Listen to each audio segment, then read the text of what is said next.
viongozi na viongozi ambao wanakupenda, viongozi ambao wanakuheshimu, viongozi ambao watafanya taifa la Kenya likakuabudu. Mungu wetu, siku ya leo tumekusanyika hapa kama kanisa kutoa shukrani zetu na kusema this is your doing. Tunasema Abba Father, this is your doing. Tunakuomba katika jina la mwana wako Yesu Kristo, pokea shukrani zetu, pokea Bwana utukufu. Tunasema wewe ndiye umetenda.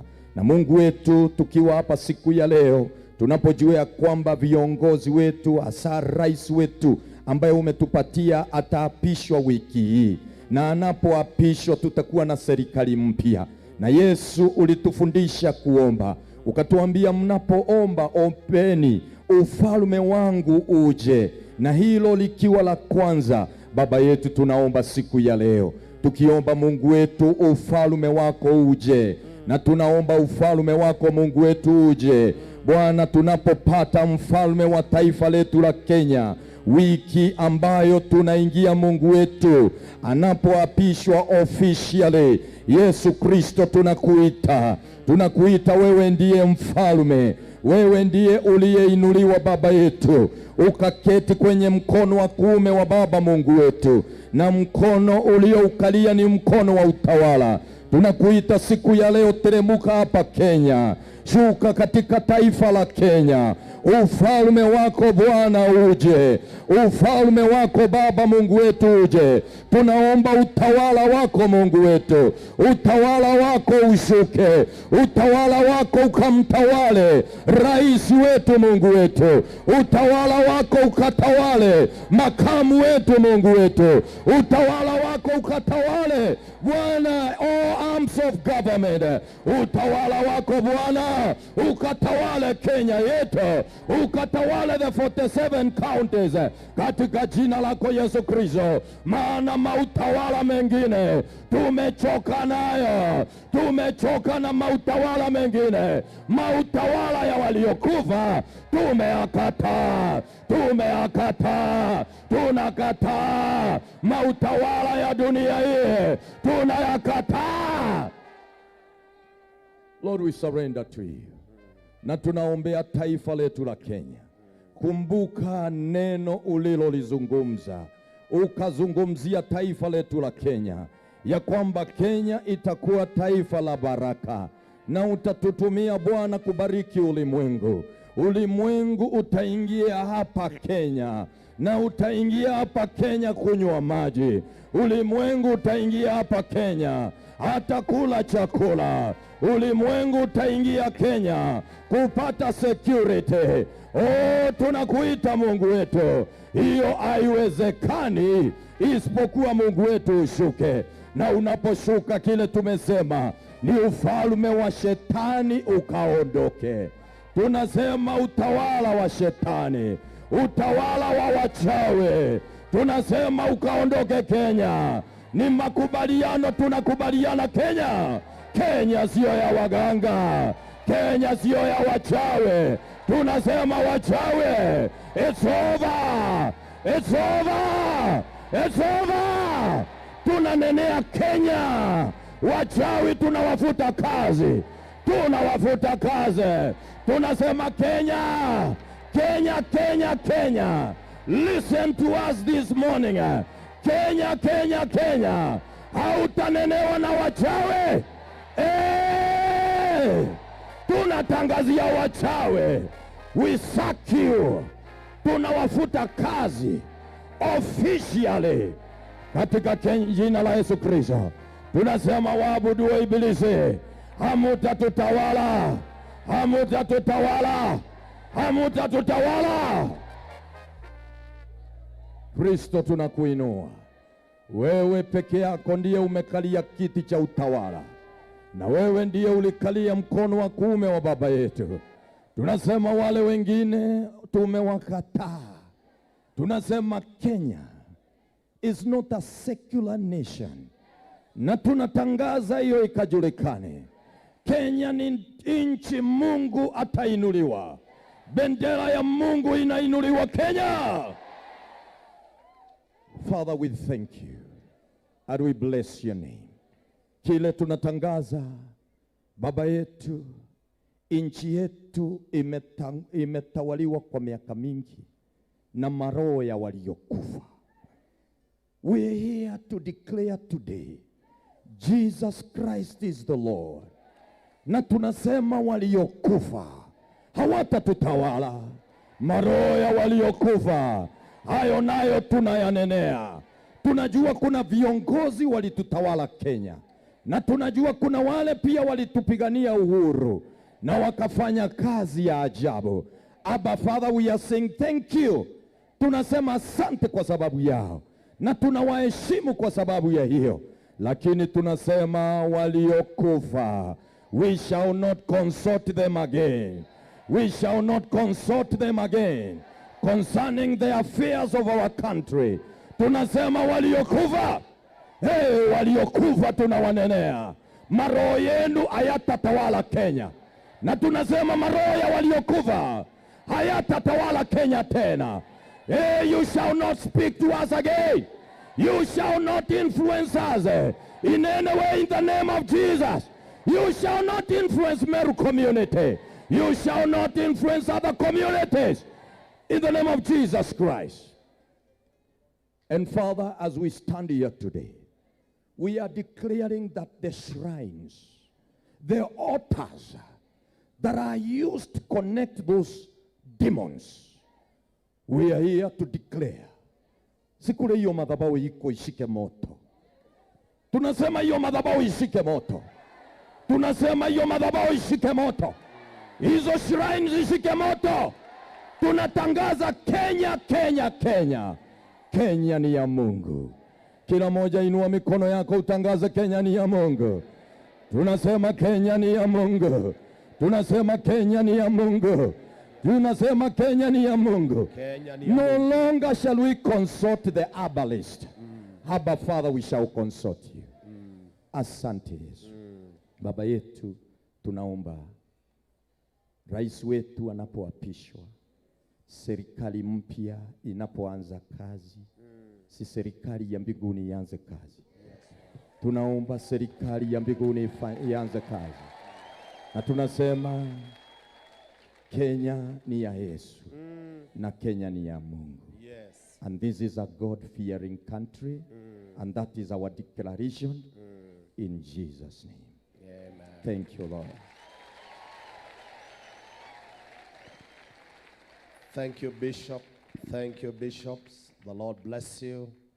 Asanteni kwa jina la Yesu. Hallelujah.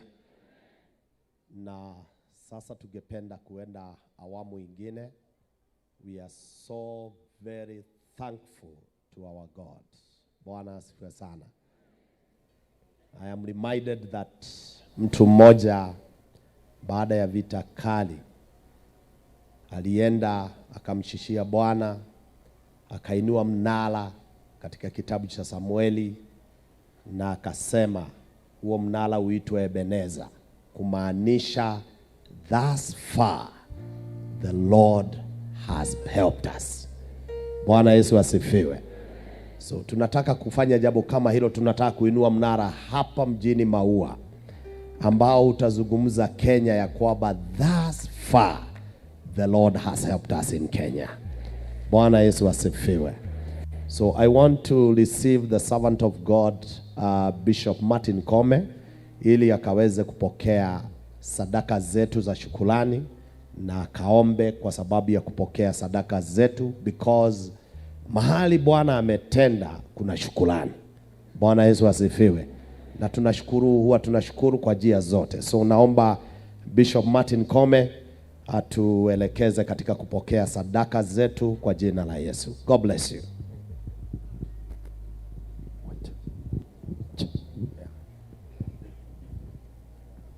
My name is Reverend Martin Kome, and I thank God for this opportunity to pray. But before we pray, kuna mahali katika Biblia Daudi alisema, what shall I render to the Lord? It is even a song we sing. What shall I render to the Lord for the much he has done for me?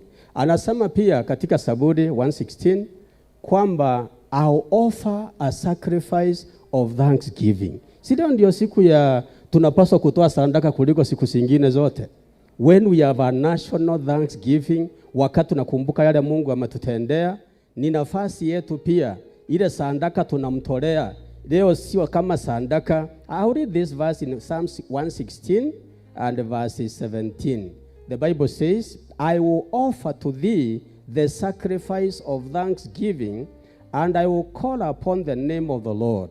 So leo hii tunapokutana katika kiwanja hiki, tunaleta sadaka, si kama sadaka, ni dhabihu.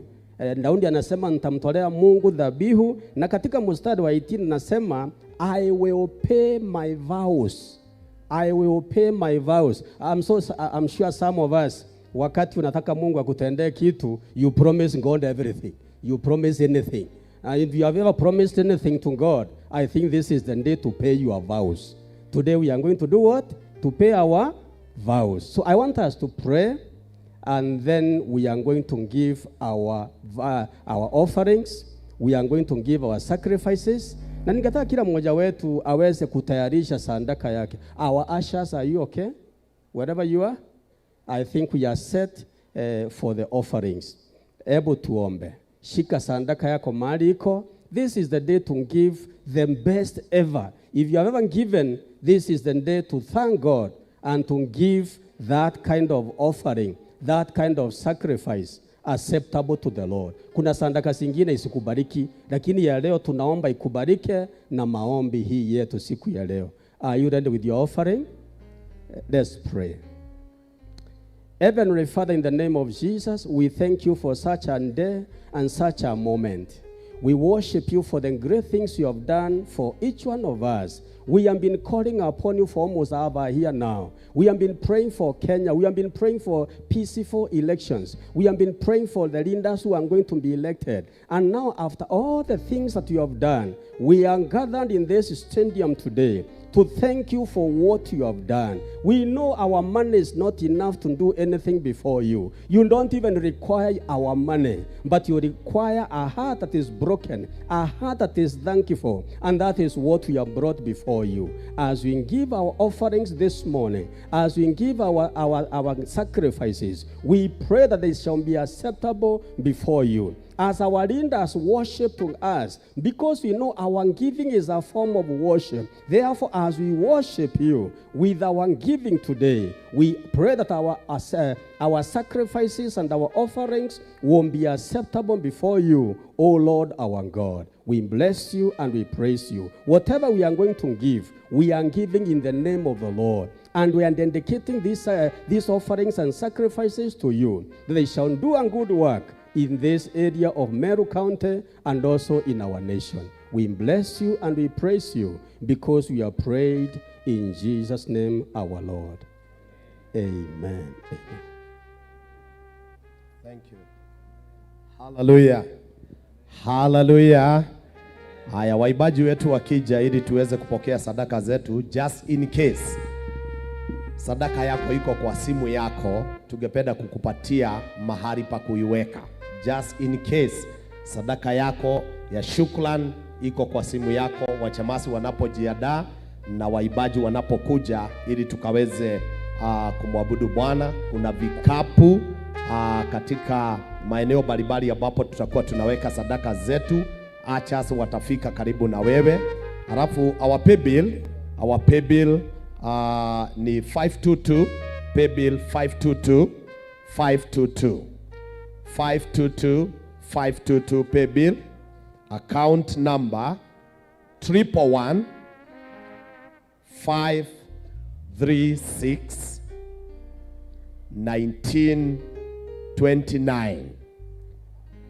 Pay bill 522, account number 111 ama 111 536 1929.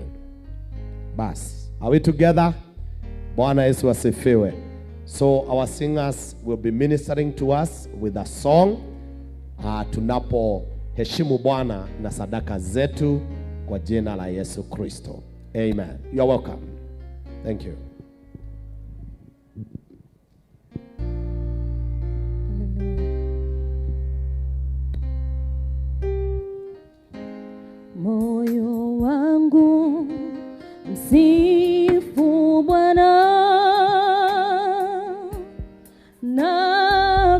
vyote ndani yangu.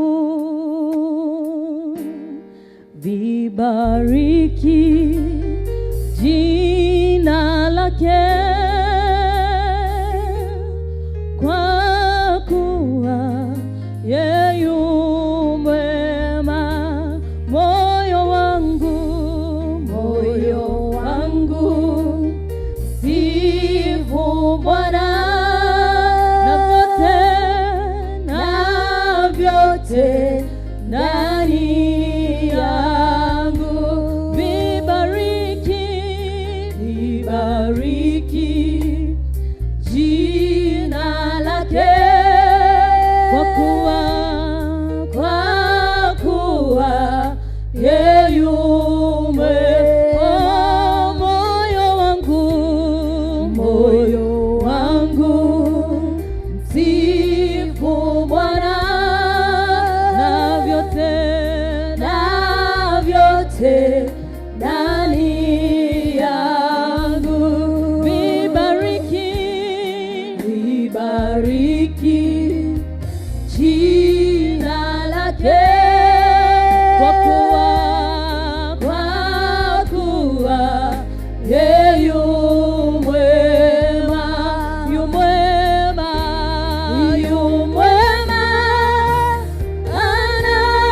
Anastahili moyo wangu, sifa zako mpe Bwana. Yu mwema, anastahili moyo wangu, sifa zako mpe. Oh, yu mwema, anastahili moyo wangu, sifa zako mpe. Kweli yu mwema,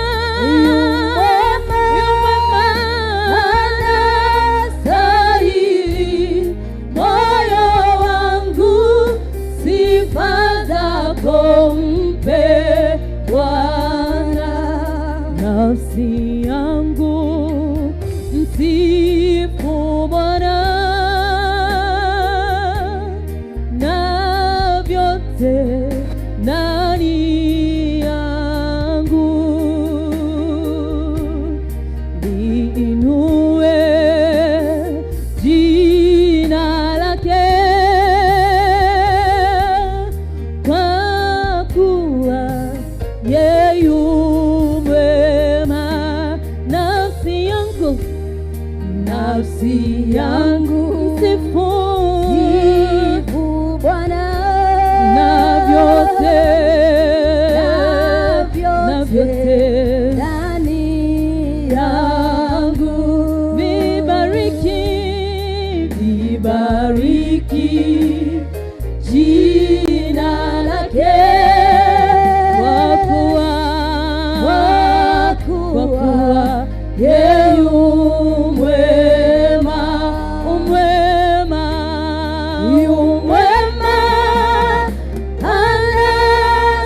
Anastahili moyo wangu, sifa zako mpe Bwana.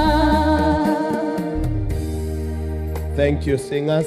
Asanteni sana waibaji wetu. Tuwape makofi ya shukrani. Asanteni waibaji wetu. Thank you and God bless you. Bwana Yesu asifiwe.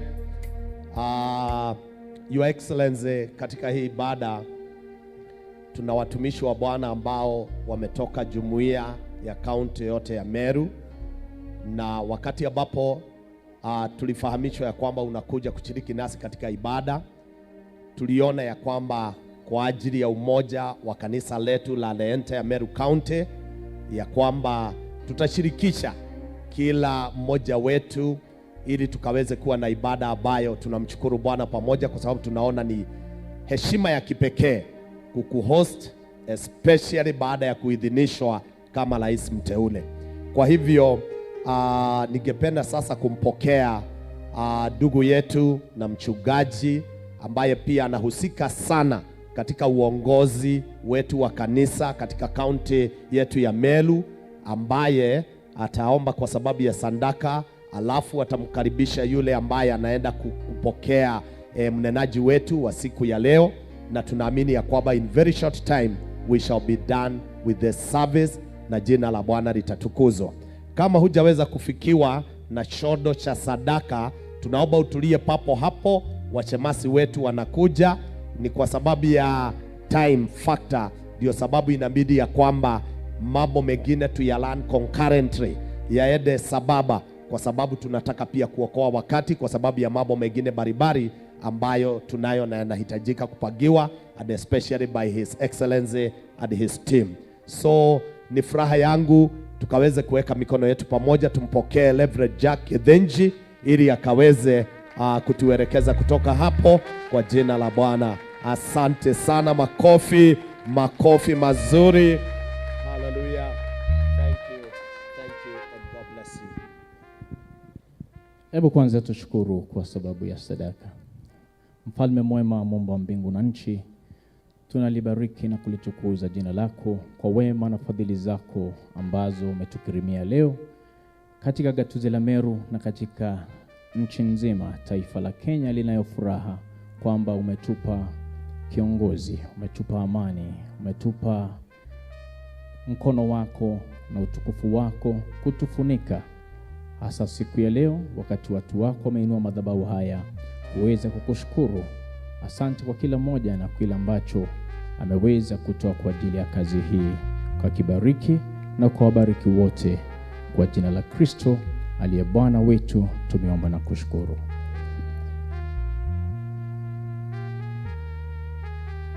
Mheshimiwa Rais mteule wa Jamhuri ya Kenya, ambaye pia ni rafiki mkubwa wa kanisa la Meru na kanisa la taifa nzima ya Kenya, Daktari William Samoei Ruto, karibu Meru.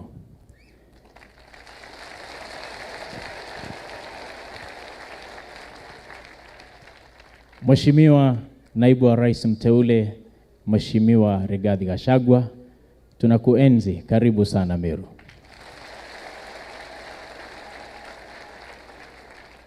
Waheshimiwa magavana ambao umetutembelea, naona tuko na Muthoni Njoki kutoka jirani wetu hapa. Magavana wote karibuni Meru. Mheshimiwa Seneta wa gatuzi la Meru, ambaye pia ni naibu spika wa bunge letu la kitaifa la Seneti, tunashukuru sana Kadhuri Muronge kwa kuja, ambaye amekuwa frank hapa na captain ambaye tayari amekwisha kumkabidhi kiti cha spika cha seneta wa Meru. Asante sana captain, tunakushukuru kwa uongozi wako ambao ulipaint Meru yellow. Asante sana. Naona tuko na maseneta wengine ambao walikuweko hivi punde. Naona tuko na Seneta Modhongo kutoka kule Roiro, yuko pamoja nasi kwa nyumba. Tuko na wabunge wote wa gatuzi la Meru wakiongozwa na bunge wa hapa, shujaa wetu, kijana wetu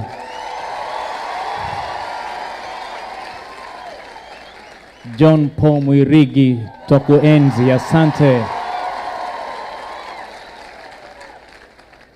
Pia tuko na wabunge kutoka kila sehemu ya Meru. Wacha nianze Bore, tuko na mzee wetu Rindikiri yuko kwa nyumba. Tuko na Daktari Mutunga yuko kwa nyumba.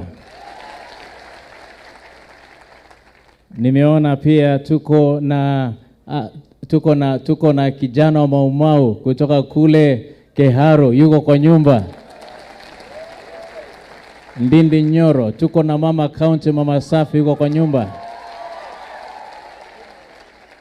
Naona tuko na wabunge wengi ambao naona nisiwataje wote, lakini mnikubali niweze kufuata itifaki zote.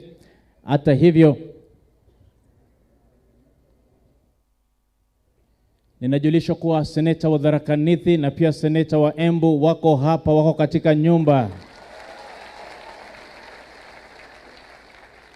Nimeona pia naona tuko na mashujaa wengi ambao wametorokea vile ambavyo Askofu Kiogora aliweza kusoma katika Psalms 124, wako katika nyumba. Tuko na Mumeru Motune, yule huyu by the way, as Meru was being painted yellow, you know, we had only, tulikuwa na casualties mbili peke yake, ya ile ya Egembe ya kati na Egembe ya magharibi. Hata hivyo in North Imenti haikuwa casualty, ni kwamba Halima na Rahim ni ndugu, kwa hivyo yule ndugu mkubwa akachukua, so Rahim pia yuko kwa nyumba. And all the rest members of parliament who are in the house, we really appreciate you. Wabunge wote, maseneta wote, and all the members of county assembly wote wako katika nyumba. Mheshimiwa Rais Mteule, kanisa la Meru leo lina furaha sana kuweza kukupokea pamoja na ujumbe wako, wageni wote ambao umetoka nao Nairobi na kila sehemu ya nchi ya Kenya kuweza kuja Meru, na tunaona ikiwa heshima kubwa kwamba kabla hujaapishwa na ule kiapo siku ya Jumanne, umeona ni vyema kuweza kuja kushukuru nasi hapa leo baada ya kuidhinishwa na Mahakama Kuu. Tunajua safari haijakuwa rahisi, lakini sisi kwa mara ya kwanza kabisa, Rais Mteule, kwa mara ya kwanza kabisa katika historia nchi hii, kanisa lilichukua msimamo. Na lilipochukua msimamo, tukatangaza candidate wetu ni nani. Na mimi nataka nishukuru hasa seneta wetu ambaye ni naibu speaker wa bunge pamoja na Captain Mithika Linturi. Niliwaomba magari, wakatupatia kama maaskofu twende pale Nyayo Stadium kufanya maombi yaliyoongozwa na Daktari Dorcas Regathi pamoja na ndugu yetu Kabono katika ile vuguvugu ya APEC, kuweza kuomba na kukumwagia mafuta, kwa sababu tuliamini wewe ndiwe candidate wetu kama kanisa la Kenya. Kwa mara ya kwanza katika historia ya mahubiri, mulitupatia gari. Naibu wako Mteule Regathi alituma lori hapa katika gatuzi la Meru likiongozwa na Bishop Simon, Bishop Barnabas Mpekethi. Maaskofu hawa waliingia kwa gari kutangaza candidate wa kanisa for the first time in the history of this nation. Tunashukuru, leo tunafuraha kama kanisa kwamba wewe uko hapa leo kama Rais Mteule, na kwamba siku ya Jumanne utaapishwa kuwa rais wetu. Tunashukuru kama kanisa, asante sana. Na kwa sababu tungependa kukata muda tulionao na kutumia vizuri, tuko pamoja nasi maaskofu wakiongozwa na baba askofu patron wetu Bishop Buria. Sitamuuliza asimame kwa sababu tutamleta hivi karibuni, na pia sitauliza ndugu yetu Askofu Imora simame, lakini ningependa kujulisha tu kina nani tuko nao siku ya leo. All the lords, the bishops, kindly, wale ambao tuko nao hapa siku ya leo, tuweze kusimama popote ambako wote tafadhali. All the bishops, maaskofu wote. Hao ni maaskofu wetu ambao walikuwa msimamo na wakaamua wako na candidate katika uchaguzi huu.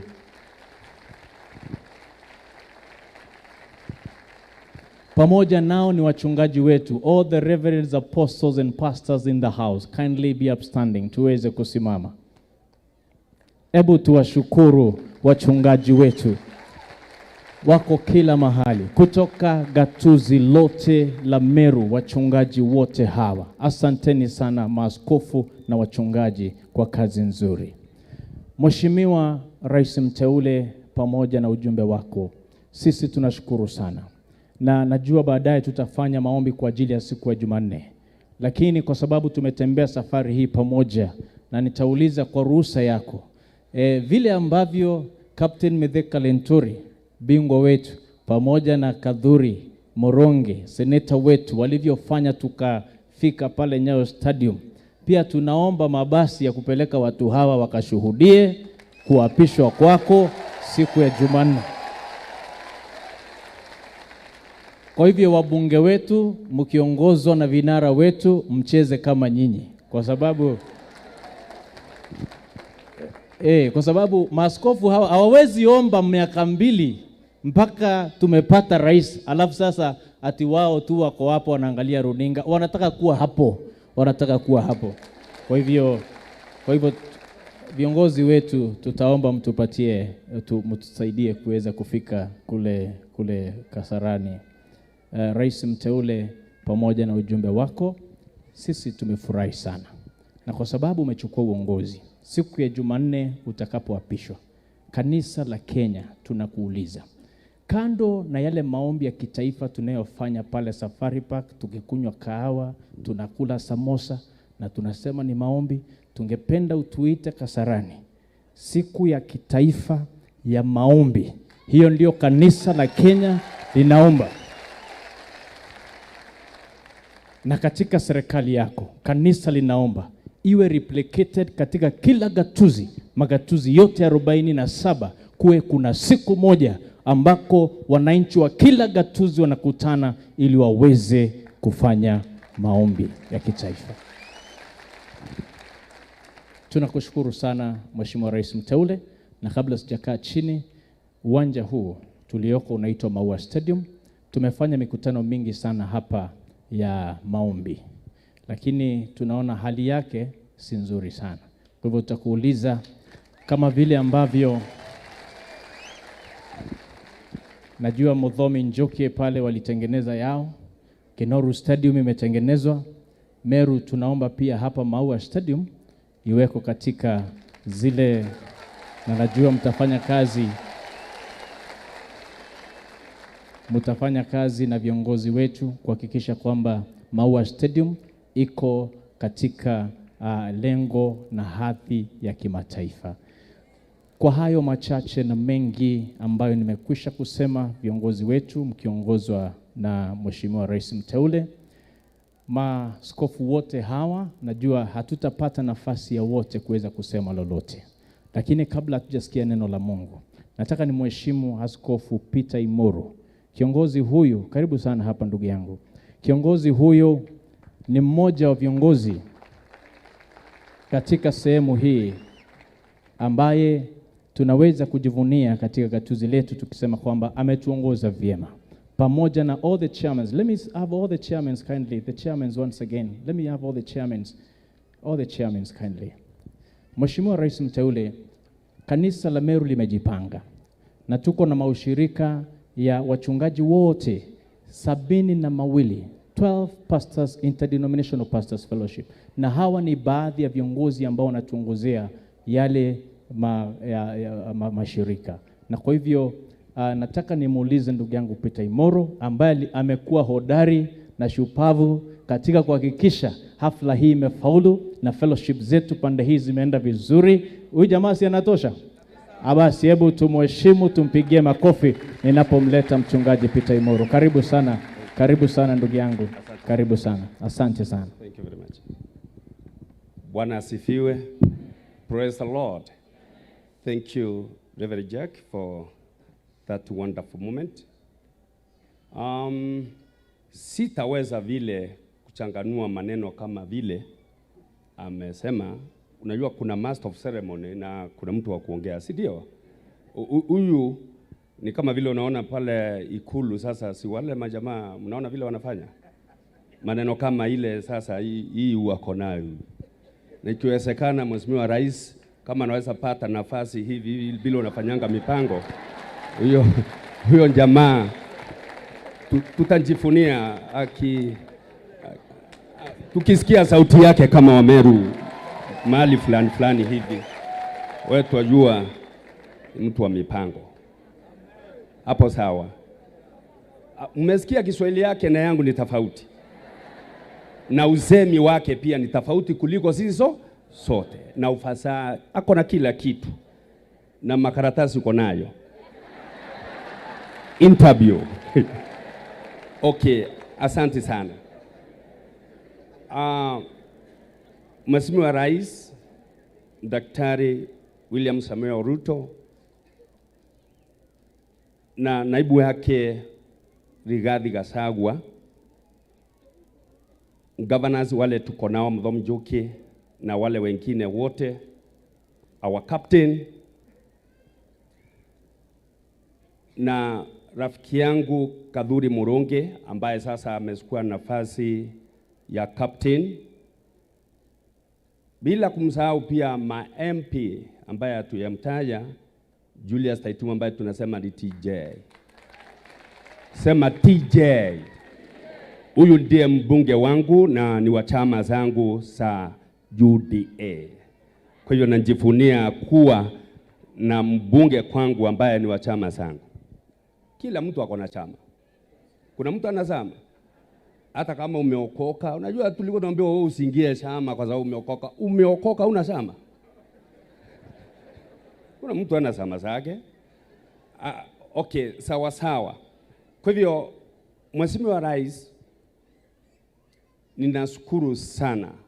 Kabla sijamuita mhubiri yule anaenda kutupatia neno la Bwana siku ya leo kwa muda mfupi sana, kwa nafasi ambaye tumetunukiwa na Mungu akakuelekeza, na pia kupitia captain wetu ambaye tunampenda sana, Kiana Supukishi Mithika Linturi Kiana Kia Simba.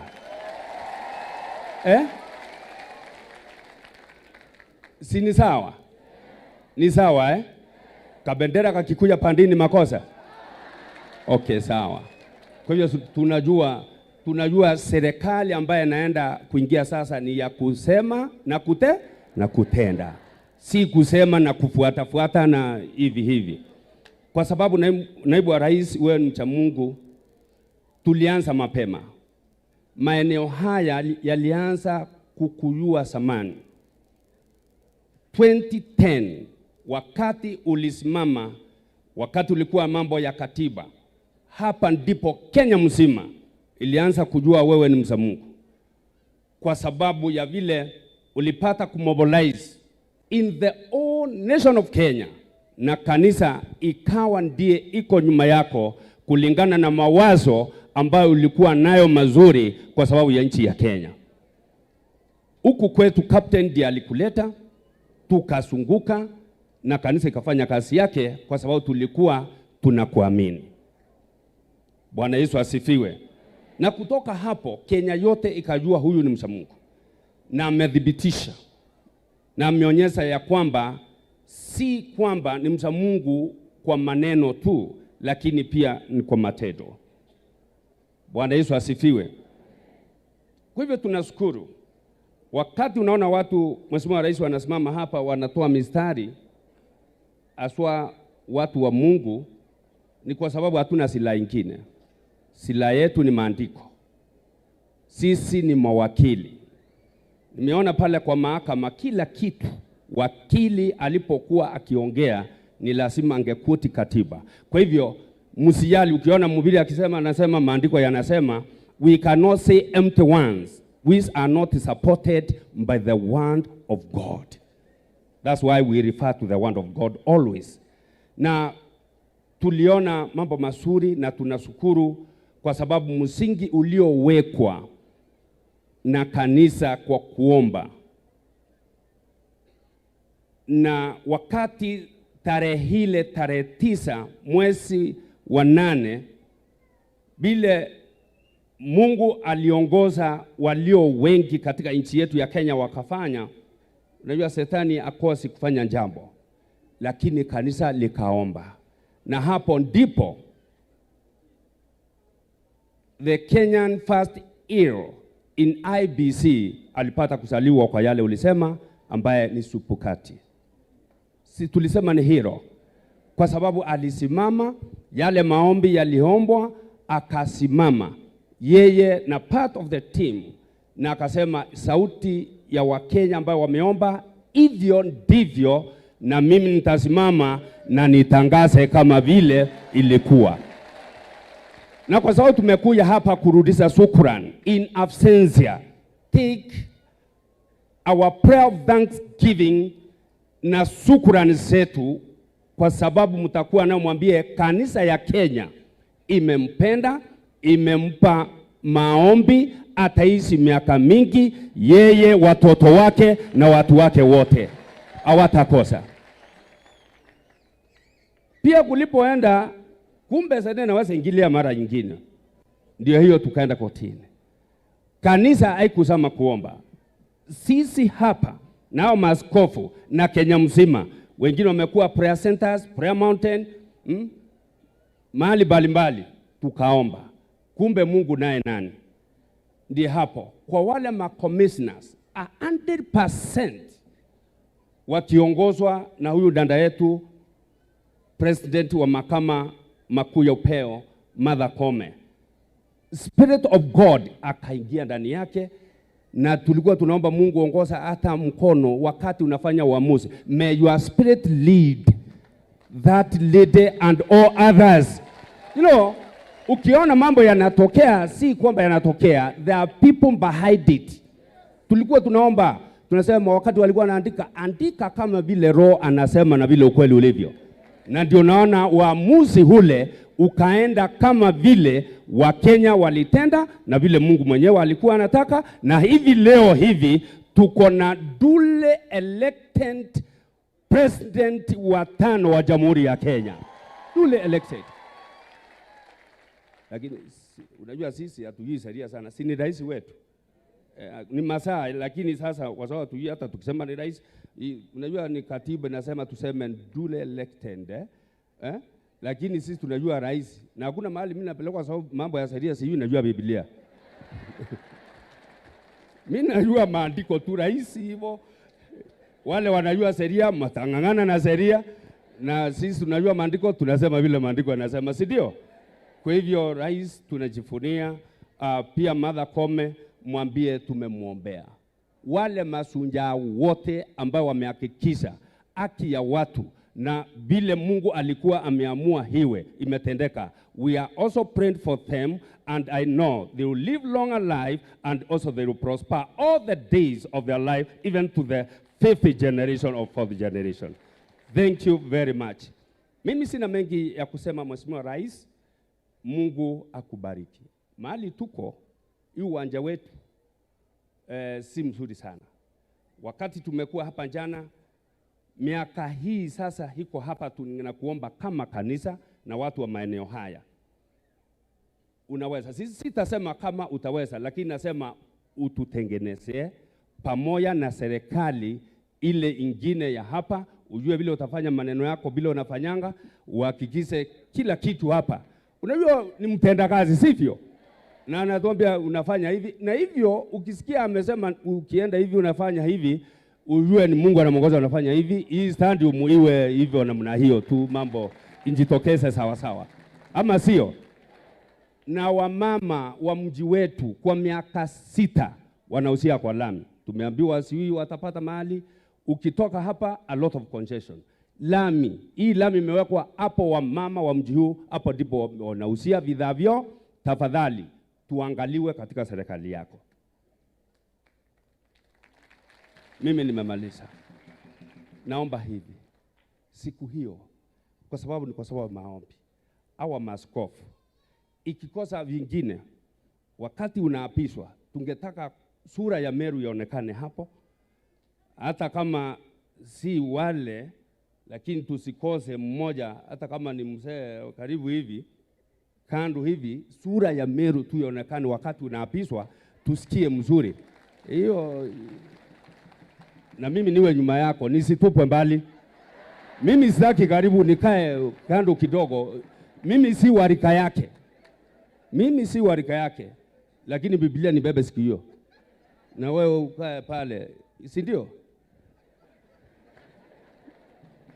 Kwa hivyo ninashukuru kwa hayo ambayo nimeyaomba kwa sababu ya kanisa na hawa watu wa Mungu. Nimesema ni asanti, tumefurahi. Sisi hatuna jambo lingine, lakini tumefurahi. Hii ni heshima ambayo itakuwa in the record ya kwamba masaa machache kabla ya rais kuapishwa kula kiapo ya nchi ya Kenya, miaka yote ijao ambayo atakuwa katika kiti, sisi ndiye tuliomba maombi ya shukrani. Kwa hivyo kwa heshima nyingi kabisa, Mheshimiwa Rais, ni heshima kubwa. Najua Mburia ni rafiki yako, tumekuja naye Karen mara mingi, amehubiri mbele yako mara mingi. Mimi nimekuwa hapo mara yote hile, nimekuwa hapo. Mimi ndiye yule mtu alikuinvite huko Mutwate wakati tulikuwa na Thika Lenturi. Nikaambia wale wengine hakuna siasa kanisani, waungane mikono, tukaomba. Nilikuwa na suti ya white, ndiye nilienda nikanunua hii ili utambue ni ile tu namna hiyo. Nilikuwa hivi. Kwa hivyo nilikuwa nafikiri utambua ni hivyo. Na mimi ni mtu wako kila wakati hivi. So nisisaulike kabisa. Mithika Linturi is my captain. He is my brother. Anything he informs me, the way he loves you, the way I love you. Ukiwa ujui miaka hiyo yote tunakufuata. Ninashukuru, mimi sina mengi, tunaita baba yetu ambaye ni senior, na ambaye ni man of integrity in this region, who can deliver the word of God without watering, without kuweka chumvi, na naasilia jinsi ilivyo. Endwant Mburia from Kambakia, na ndiye tunajua kama miracle in the village. So in this village, expect a miracle. Thank you. Let all of us stand up as we invite the man of God, the word of God. Sote tusimame katika jina la Yesu Kristo. Asante na Mungu ambariki sana. Asante. Let's pray. Our Heavenly Father, we are just about to open the word of the Lord so that, God, you can be able to use the same scriptures that you have used all the time to be able to speak to us and give us direction. We are grateful that this is a national event because we, in the House, we've got the President-elect, the Deputy President-elect, all the governors that are present here, all the members of Parliament, upper and lower, and Father, even the local governments. We want to thank you that we want to hear your voice speaking to us. We open our hearts so that, God, we can hear what you have to say. We say, like Samuel said, Master, speak, your servant is hearing. In Jesus' name we pray.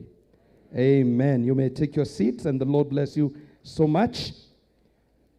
You will allow, mtanikubalia kusema kwamba itifaki zote baada ya kumtaja rais wetu, na hata mimi nitasema kama wewe Bishop Imuru, hiyo sheria mimi namtambua kama rais wangu, Gachagua nakutambua kama deputy president wangu.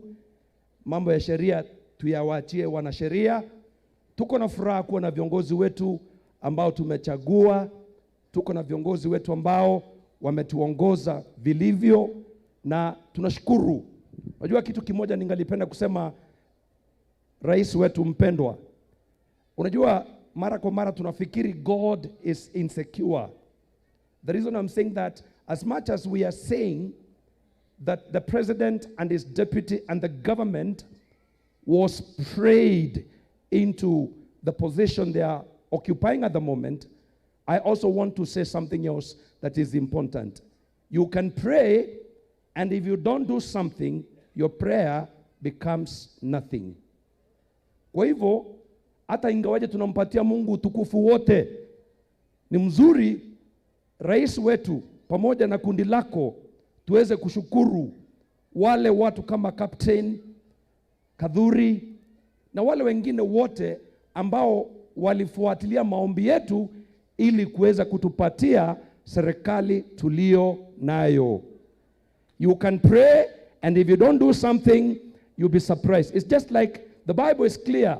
Piga bisha na mlango utafanya nini? Utafunguliwa.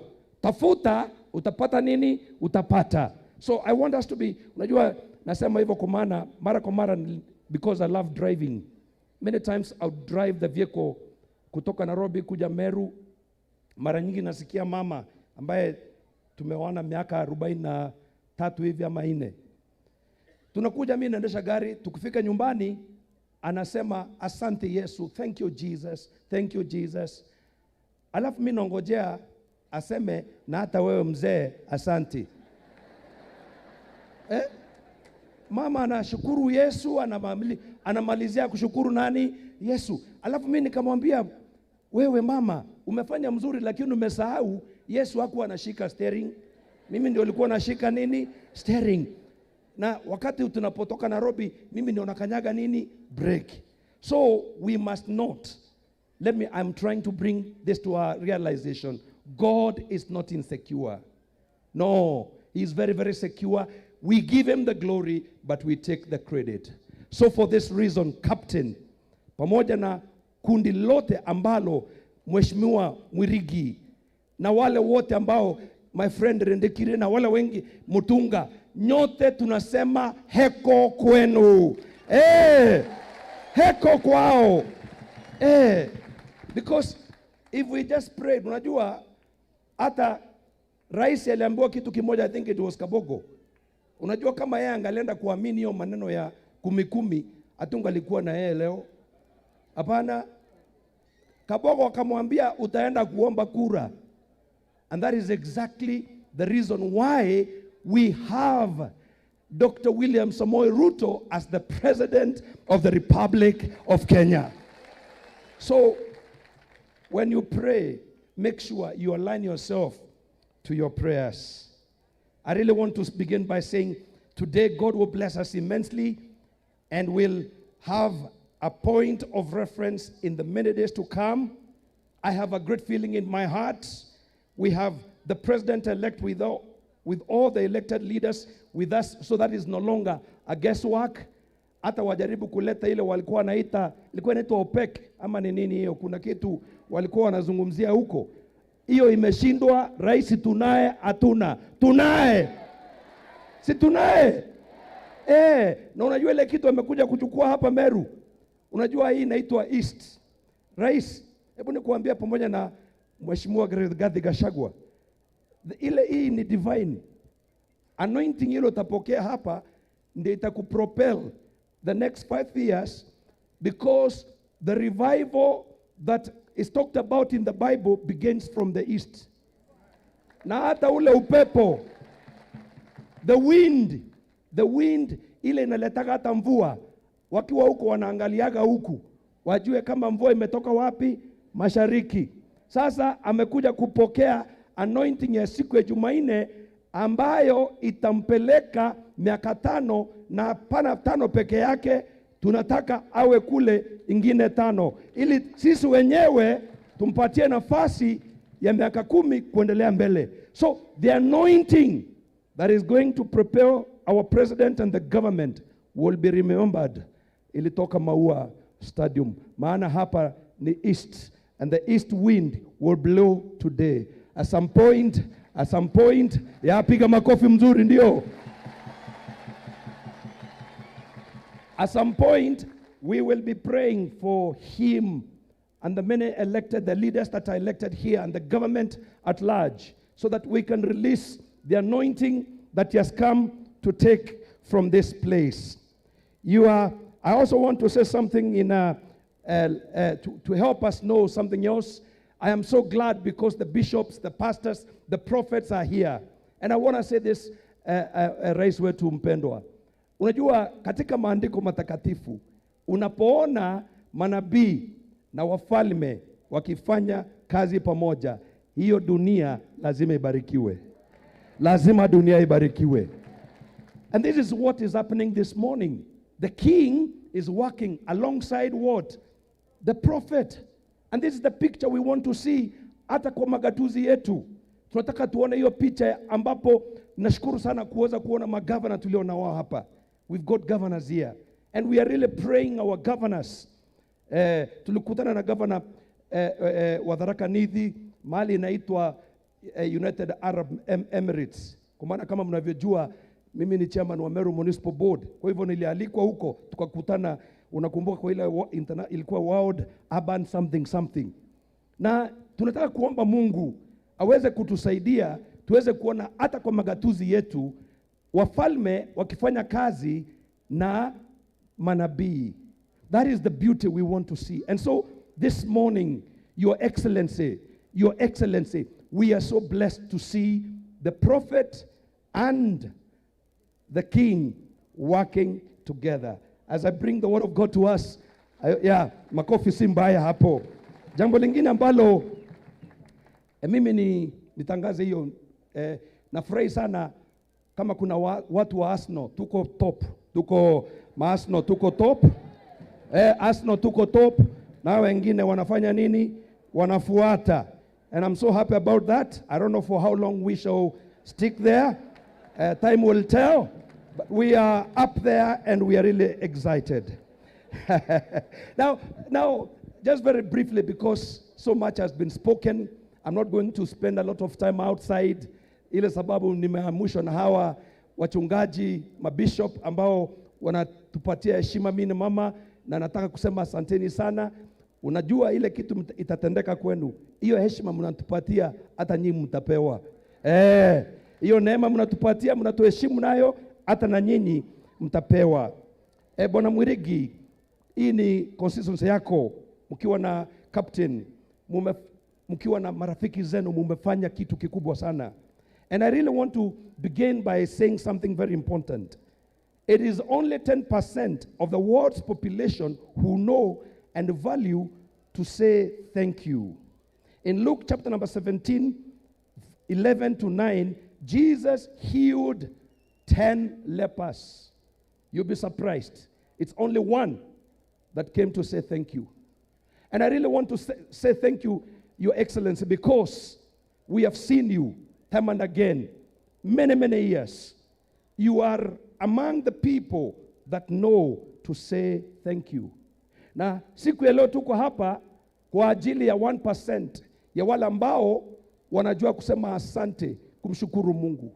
Na tunasema ni asante kwa nyinyi maelfu ya watu ambao mmepatikana siku ya Jumapili, mkaacha maibada zenu ili tuungane pamoja na rais wetu pamoja na kundi lake lote tuweze kumwambia Mungu asante. It is only 1% that gives thanks. Because 10 were healed, it's only one that came to say thank you. We are telling God thank you for taking care of us through the campaign periods, election, and the amazing peace and the tranquility the country has continued to experience. To this we say thank you, God. We are also saying thank you to God for helping us to elect leaders who will be leading our nation on different levels for the next 5 years. Above all, is giving us a brand new president in the person of His Excellency, Dr. William Samoei Ruto, with his dynamic. Unajua Gachagua ile kitu mimi sitasahau ni oyo wedagia guku, oyo wagitaga giki, oyo warumagwa, you rock, man, you rock.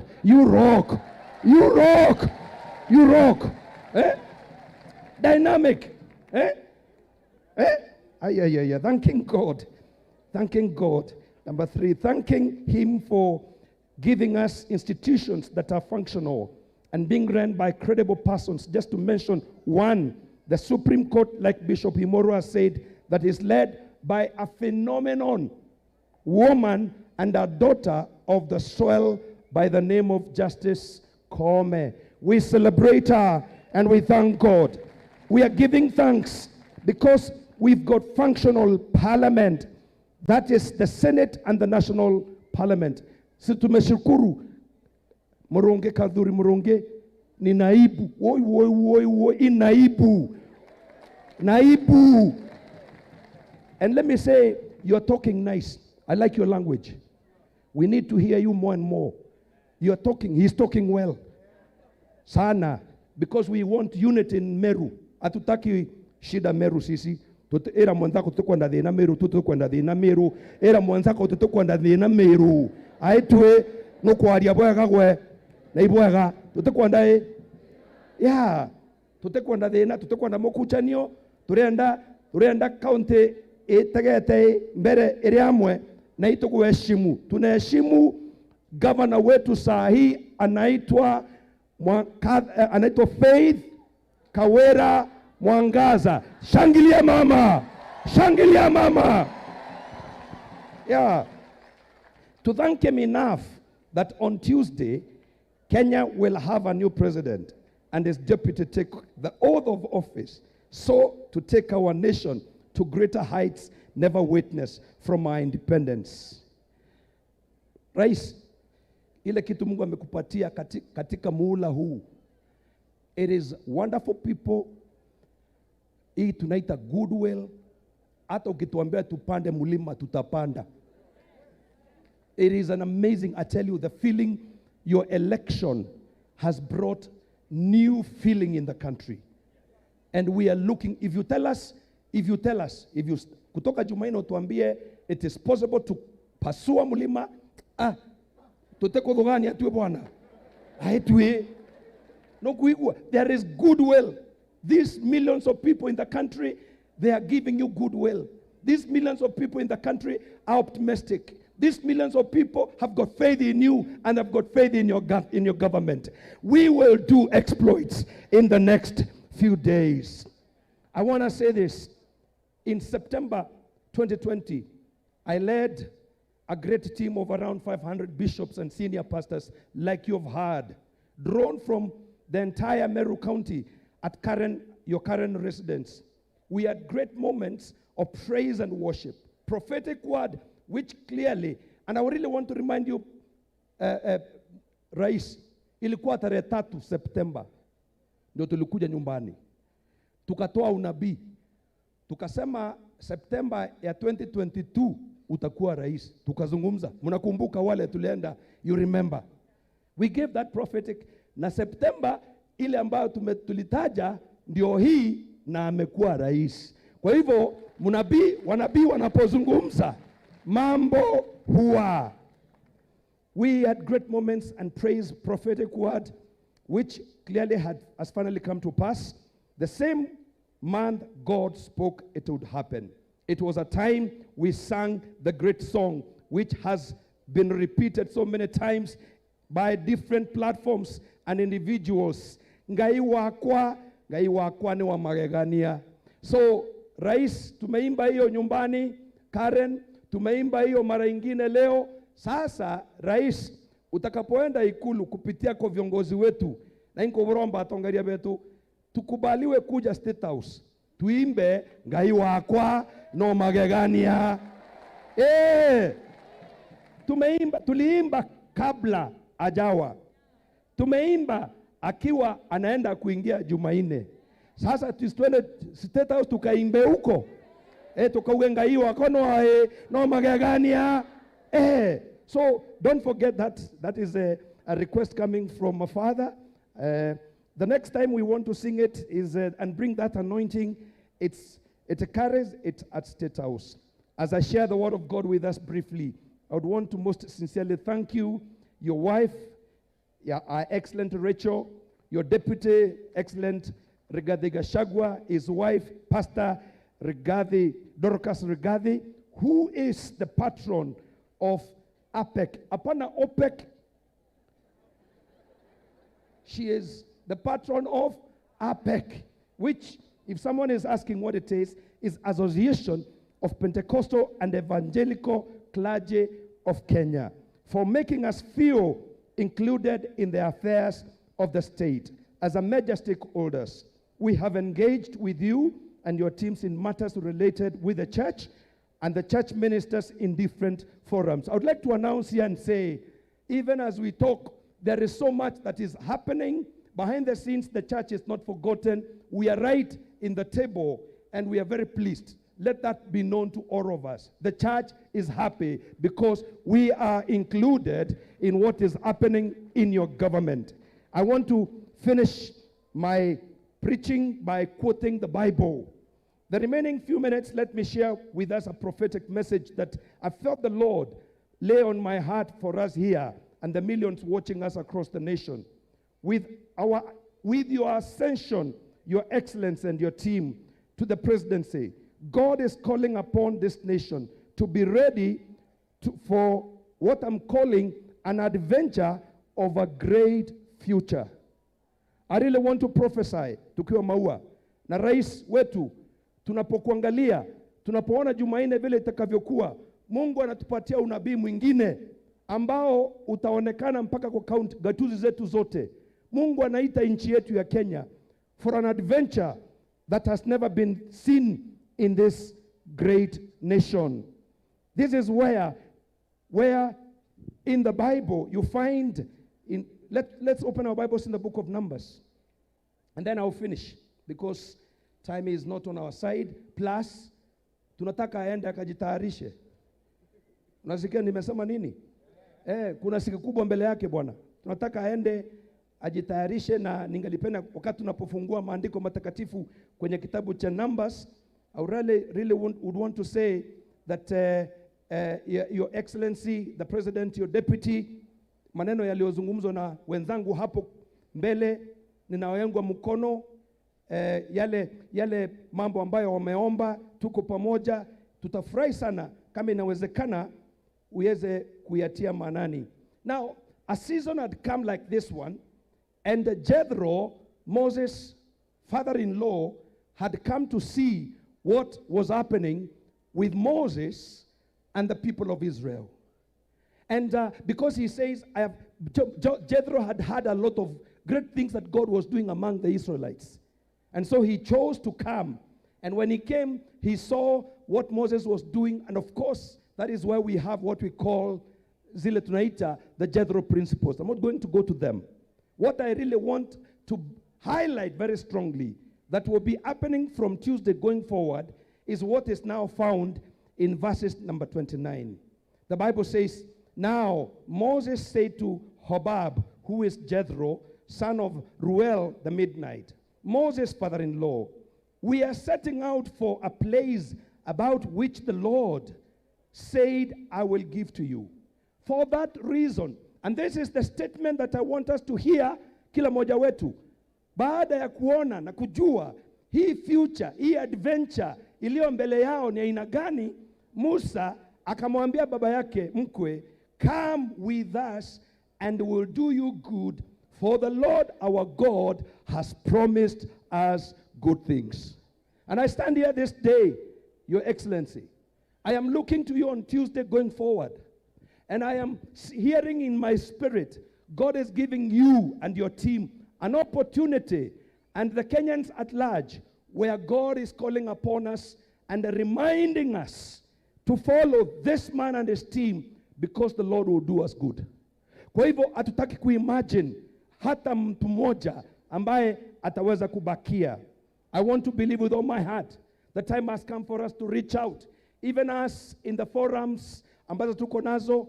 Hakuna mahali ingine kuna kuwa na mambo mazito kama kuongoza makanisa, lakini tuko katika kipindi kizuri where we are even calling upon, just like Paul is telling Timothy, anamwambia, when you are coming, do not forget to bring with you kijana alikuwa anajulikana, mtu ambaye alikuwa anajulikana kama Barnabas. Kwa maana anajua he's a man of great importance. And so we need to stretch out our hands as we ask all the people of this country to come and follow this government. Why? The Lord has promised good things. There are goodies in the future, and we must see them. There are a lot of good things that are in store for this country. And so, Your Excellency, as God gives you the platform from Tuesday going forward, we are really calling upon this country. And I'm here as a church minister making an appeal. Hata kama ulikuwa kwa mlengo huu, hata kama ulikuwa unapigana na RAIS, na hata kama ulikuwa unafanya, we are calling upon people and saying, come with us, come with us, come with us, come with us, come on, come with us, come with us. We will do you good. Why? Because the Lord our God has promised good things to us. I really want to pray that hata maneno ingine ya insecurity iondoke, ili watu wasiwe wanaumizana bure. Maana wakati umefika wa kufanya nini? Kunyoosha mkono. Akamnyoshia mkono akamwambia, baba yangu mkwe, umefanya mzuri, umeona ile Mungu ametufanyia, lakini ningalipenda kukutangazia, haujaona kitu bado. Mambo mazuri yako mbele. Kwa hivyo kuja utufuate. It's very, very unfortunate because as you read, the decision Jethro makes is terrible. And I really want to call upon, this is the church speaking today. This is the church speaking in the presence of the president and his deputy, and the government is here. And we are calling upon everyone. It does not matter what you said. It does not matter where you are. It does not matter how deep you feel. Come with us. Come with us. We are making an appeal from MAUA, and we are saying this is a government that is giving every Kenyan an opportunity that has never been seen before. This is where, as a nation, Your Excellency, as you take oath of office on Tuesday, we prophetically call upon every Kenyan to the adventure of a great future. We appeal to everyone here and far. Come with us, we'll do you good. For the Lord our God has promised good things to us. Let me conclude by justifying the adventure I'm calling of the adventure ahead with great future. Number one, I want to believe it's because God, who has been with us, is still with us. The reason why we can be able to prophesy into the future, it is because the God who has been with us these many years, He is with us. This number one. The God of Ruto, the God of Rigathi, the God who has been able to, you know what I'm talking about. He's with us, and is one of the reasons why we have a great future, that we can all jump and say an adventure ahead with great future. Number two, it is as long as I look into the future ahead, we have promises, or we have a promised land. Kenya will be a great and a model of an African country excelling in every way. I really want to believe the prayers that were said by Bishop of KAG. You prayed well. Kenya will become a model in this continent and the rest of the world, because Your Excellency, with your team, we have faith in you. And we know God has given you a grace, special grace, that connects with everybody in the country, but also great minds around you. We're looking to, number three, we are looking into this future because we also believe we don't just have one promise, but we've got promises that are great and precious, through which we shall be able to become partakers of the divine nature. Kenya, you will become a partaker of the divine nature because God has given you great and precious promises. Not one, many other. And like it has been prayed here, we have a president and his deputy and their families that honor the Lord. In fact, one of the biggest blessings about these two gentlemen is because katika makao yao wametengeneza alitari ambazo zinahudumiwa na wakina mama ambao wameokoka na wanamjua Mungu. And where there is an altar that speaks to God, we know that God will preserve those people. We don't just have one promise, but we've got so many promises. Number four, you and your team has come up with a manifesto that is achievable. Why am I calling upon people saying, come with us, we'll do you good? Serikali hii iko na manifesto ambayo ni doable. Ni manifesto ambayo tutafuata sisi. Hebu niseme hivi na tuelewane. Unajua wakati South Africa ilipata uhuru, walikuwa wanafikiria fridges, watu wengine walikuwa wanafikiria kila kitu kitatoka juu mbinguni kinaanguka. I really want to say this as a minister of the gospel of Jesus Christ. It is the environment that will be created by serikali hii ndio itafanya wewe na mimi kutajirika. We are not, sisi hapana watu wa handouts. Again, I want to quote to Deputy President. Unajua misemeko tulikuwa tunafuatilia sana. Kila tureda nekanya mumuko. Okay? Tunataka nini? Pesa mfuko bwana. Na hiyo pesa itakuja kwa ajili serikali itatengeneza. That is why I'm saying, why am I inviting all of us to a great future? It's because there is a manifesto in place that is doable. And then finally, the reason we don't want to go back or stagnate, and I really want to pray, wewe ambao hata kama katika gatuzi letu unajua mimi you will pardon me, I am just a preacher. I just want to remain as a preacher. I want just to remain as a father to this country and this county, and I am grateful because of the respect that the Church of Jesus has given me in this country.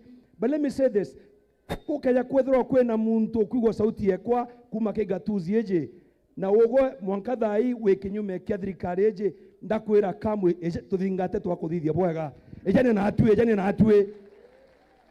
Just come, join us. This is a government that was prayed by God's people. But having said that, it is also a government that is giving us every reason to speak the way we are speaking. So I said the final thing is, reason we won't go back or stagnate is because where we are going is better than where we have been, where we are. Yani na tueta kuthongi mono itu. Na tueta tuthingateni nchambe etagwa nchambe amuta nchambe. Tuthingateni nchambe na kinya ndende ni wa muita. Tuthingateni nchambe tuite guntuko kuthonge no. Tuite guntuko kadro kuna mothongi jamithemba yonde. Kukethwa kuna mothongi jamithemba yonde. We now want to release the anointing from the east. We want to release the anointing from the east. And this is now where I'm going to call upon for us to be guided, because, Your Excellency, we want to pray for you. It is important that you pick the anointing that is here. This is the east. And from here, this is where the wind in which we want you to take with you. As you remember this occasion, that as you go on Tuesday, that you can remember the saints of the east. Unajua hata wale watu ambao walienda kuabudu Yesu walitoka wapi? Si walitoka east. Na sasa hata Biblia inapozungumza inasema kwamba the son of righteousness will come from the east.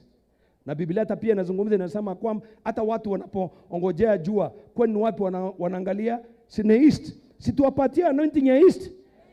Waende naye huko ili wakafanye kazi. And this is what this anointing is going to be, Your Excellency. This is the anointing which is unstoppable. You will not be stopped. We are speaking that in the air. We are speaking it in the spiritual realms. You are unstoppable. And that is the reason why I'm calling upon people. Please join this bandwagon. Let's move together. Come with us. We will do you good, for the Lord our God has promised good things to us. This anointing is also, and this is very, very important, this anointing is also the anointing which is unstoppable. It is also the anointing that scatters the enemies. So enemies will be scattered. If you read to the last verse of what I've just preached to us today in the book of Numbers 29 mpaka mwisho, utaona vile Mungu alitembea na Musa kutoka hapo baada ya babake mko kurudi na kukataa kufuata na yeye. Maandiko inatuonesha Mungu alimwambia, maadui watakaosimama kukuletea shida nitaomaliza. Na tunajua Mungu hatakubali kamwe maadui tena kusimama kuletea serikali hii shida. The Lord will scatter the enemies. The Lord will scatter the enemies. It is the anointing that makes the impossible possible. So you yourself, you've been very prophetic. And there is something in you and even in your deputy that sees the impossibilities. And from here we want to pray that the Lord will release the spirit of impossibility in you. And then the other one, it is the anointing that achieves. But also it is the anointing that completes. We want to believe there won't be any premature anything along the way. The goals, the ideas that you have will be achieved. And finally, it is the anointing of victory and joy. I really want to say this. Ninaona mbele, hebu mwambie mwenzako mbele iko sawa. Mwambie mwenzako mbele iko sawa. Mbele iko sawa. Mbele iko wapi we? Mbele iko nini? Mbele iko sawa. Ala, na huko tunaenda, Mungu atatupatia ushindi. Ninaona nchi ya Kenya ikiwa na furaha 2023, 2024, 2025, 2026. Kuna furaha kila mahali. The different tents of our nation, there will be joy because of the victory that God will have given his people. So I finish even as we prepare to pray. And I tell you, look at my hand. People from the country, come with us. We will do you good. For the Lord our God has promised good things to us. That is our faith. That is where we are going. And nothing will stop us. We will see that come to pass. In the name of God the Father, God the Son, and God the Holy Spirit. Amen. I want to pray. I want us to pray.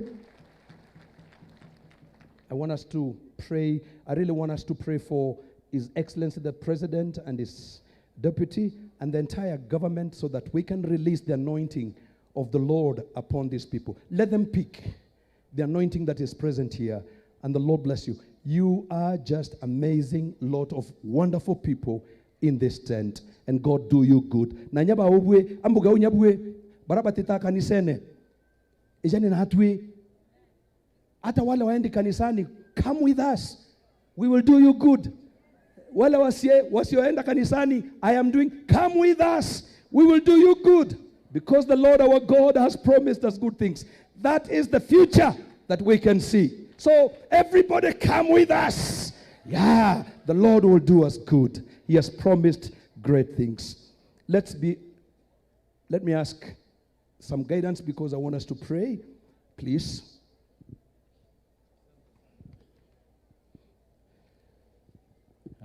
Asante sana Baba Askofu kwa neno hilo.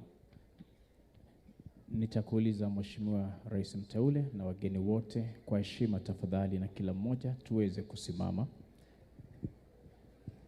ili katika ufunuo wa neno ambalo tumelipokea tuweze kupata maombi.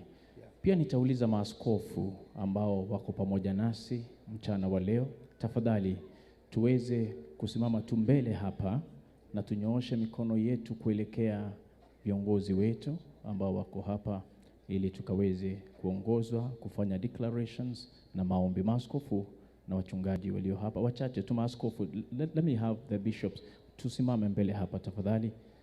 Bishop Imoro, ongoza maaskofu wasimame hapa. Katika ufunuo wa neno ambalo tumelipokea mchana wa leo, tungependa tufanye sala kwa ajili ya taifa letu, kwa ajili ya Rais Mteule, naibu wa Rais Mteule na viongozi wote ambao wameweza kuja hapa, viongozi kutoka magatuzi yote ambao tumekusanyika hapa. Nataka katika ufunuo wa neno ambalo tumelipokea mchana wa leo, nimuulize kinara wetu aweze kufanya maombi. Maaskofu na wachungaji wote tunaponyoosha mikono yetu kuelekea upande kule ambako viongozi wetu waliko. Let's pray. Tambrukeni njara chenu kiri endo baba wetu that's it.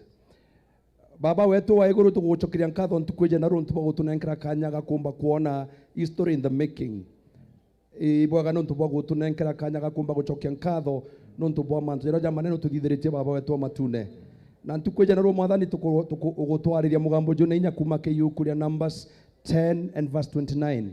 And there's a moment where you gave instructions, and Moses clearly was seeing a great future. And Father, as we look to these leaders today, we see a great future. There is something in the atmosphere that has caught our spirits. There is something, Father, that is happening in our minds that is giving us hope that was not there. And our Lord, we really want to release the anointing from the east. That God, this is the anointing that will be able to achieve great things, and that is, we pray for the power to be able to fast track things. We pray that God, just like the president was talking about 100 days, that God, you will give them the speed to be able to achieve even more than what they have planned. We release an anointing that God will be able to grant them the desires of their hearts. We pray for great joy to be released in this government. We pray that, Father, there will be tremendous feeling of we are doing this together. That the dear Lord, hakutakuwa na mtu ambaye anataka kujulikana kuliko yule mwingine. Wote pamoja Baba, watakuwa kundi moja ambalo linasukuma na kusema kwamba tunapeleka nchi yetu mbele. Kwa hivyo Baba, mimi nawachilia tukiwa na hawa wachungaji na maaskofu walio hapa, we are releasing this anointing that I spoke about, the anointing from the east. Anapoketi, anapochukua hatamu za kuongoza nchi siku ya Jumanne, ewe mfalme, mwachilie upako mpya, mwachilie upako mpya, mwachilie upako mpya, mwachilie upako mpya, mpatie hekima, mpatie ujuzi, mpatie majibu. Let him get answers quickly, oh God. Keep him and protect them, Lord, from any evil, from any scheme of the enemy. We even dare to say today and say, every weapon that will be fashioned against them, it shall never prosper. because at MAUA we are releasing an anointing of victory. You shall be victorious. You shall be victorious. You shall achieve your goals. You shall see the hand of the Lord, and everything shall go according to plan, and God will surprise you. Father, we celebrate the victory that is here. We celebrate the victory that God is in this tent. Tunashangilia Mungu wetu. Mshangilie Mungu wetu. Tunamshangilia Mungu wetu. Asante Baba, umetutenda mema. Tembea na wao na uwaonyeshe mkono wako, uwaonyeshe neema yako. And we pray, just like you spoke, that Father, it shall come to pass, and there will be celebrations in these 47 tents of the Republic of Kenya. There will be celebration because our leaders will get it right. And when they get it right, Lord, the people of this nation will also get it right. So we celebrate you once again as we say thank you for hearing our prayers. In the mighty name of Jesus. Shangilia Bwana Yesu. Amen. I believe we can make a better shout of celebration. Yay! Glory. Asanteni sana kwa heshima na taadhima, tunauliza tukaweze kuchukua viti zetu. Asante sana. Asante sana maaskofu. Asante sana rais mteule na viongozi wote. Tunashukuru, asante. Tungependa sasa kupeana kipaza sauti hiki, na kabla sijafanya hivyo, viongozi wetu mtatusamehe sana kwamba hatukuweza kupata orodha ya wale ambao wamefika. Ikiwa hatukutaja jina lako, tafadhali tusamehe sana. Lakini naona gavana wa Embu Sisile Barire yuko hapa. Ninaona pia mbunge wa event ya kati, huyu ni Kerema Ngoshine, asante sana. Hapa kuna mwangaza, kwa hivyo kama sikuone vizuri tafadhali utatusamehe tu. Tunashukuru kwamba kila kiongozi alikuja, hata wale ambao hamkuchaguliwa na wale mlichaguliwa na wale wote mmefika. Kanisa linawaheshimu sana. Nimeona pia tuko na mzee wetu Kerema Kirengo Kobai kutoka hapa tu jirani, asante sana. Pia nimeona Kabiavea yuko hapa, asante sana. Na viongozi wote tafadhali, ikiwa hatukutaja jina lako tafadhali. Naona pia ndugu yetu Kaberia, if I'm not, yes Kaberia, asante sana. And if we never mentioned you, kindly samehe kanisa tafadhali. Hatukupewa orodha lakini naangalia kulingana vile na wajua. Asante, Mungu awabariki. Nataka pia nitoe shukurani ninapokaa chini kwa kamati andalizi ya mkutano huu. We had an executive ambayo iliongozwa na Reverend Karoiro na Bishop Moro. Hii executive, sisimame ile executive ambayo iliandaa mkutano huu. Asante sana, tuwashukuru sana. Asante sana, asante sana. Shukurani zetu zinakuja kwenu kwa kufanya ile wazungu wanaita you burnt your midnight oil to make sure that this meeting succeeds, and the Lord God bless you. Asanteni sana. Kwa heshima na taadhima sasa nataka mniruhusu tafadhali niweze ninapopeana kipaza sauti hiki. We want to really thank these men of God, all these bishops and pastors. Just to mention something, wakati ambako uchaguzi ulikuwa unakaribia, ilisemekana Meru itavote 60%. Lakini wakati kanisa lilichukua mwongozo, tukasema Kenya kwanza, kanisa mbele, na tukapiga kampeni na lori, tulipiga kura 79% because of these bishops and pastors. God bless you so much. Asante sana. Sasa nataka nichukue nafasi hii. Mahala hapa tuko na mbunge wetu, kijana wetu, kiongozi shupavu, tunaye mheshimu sana. Anaitwa John Paul Mwirigi.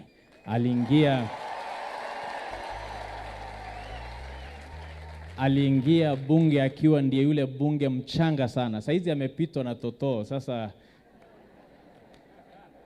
Saizi amepitwa na Totoo, lakini sasa huyu ametupa nafasi ya kufanya kazi na yeye katika Igembe South, na nataka nichukue nafasi hii.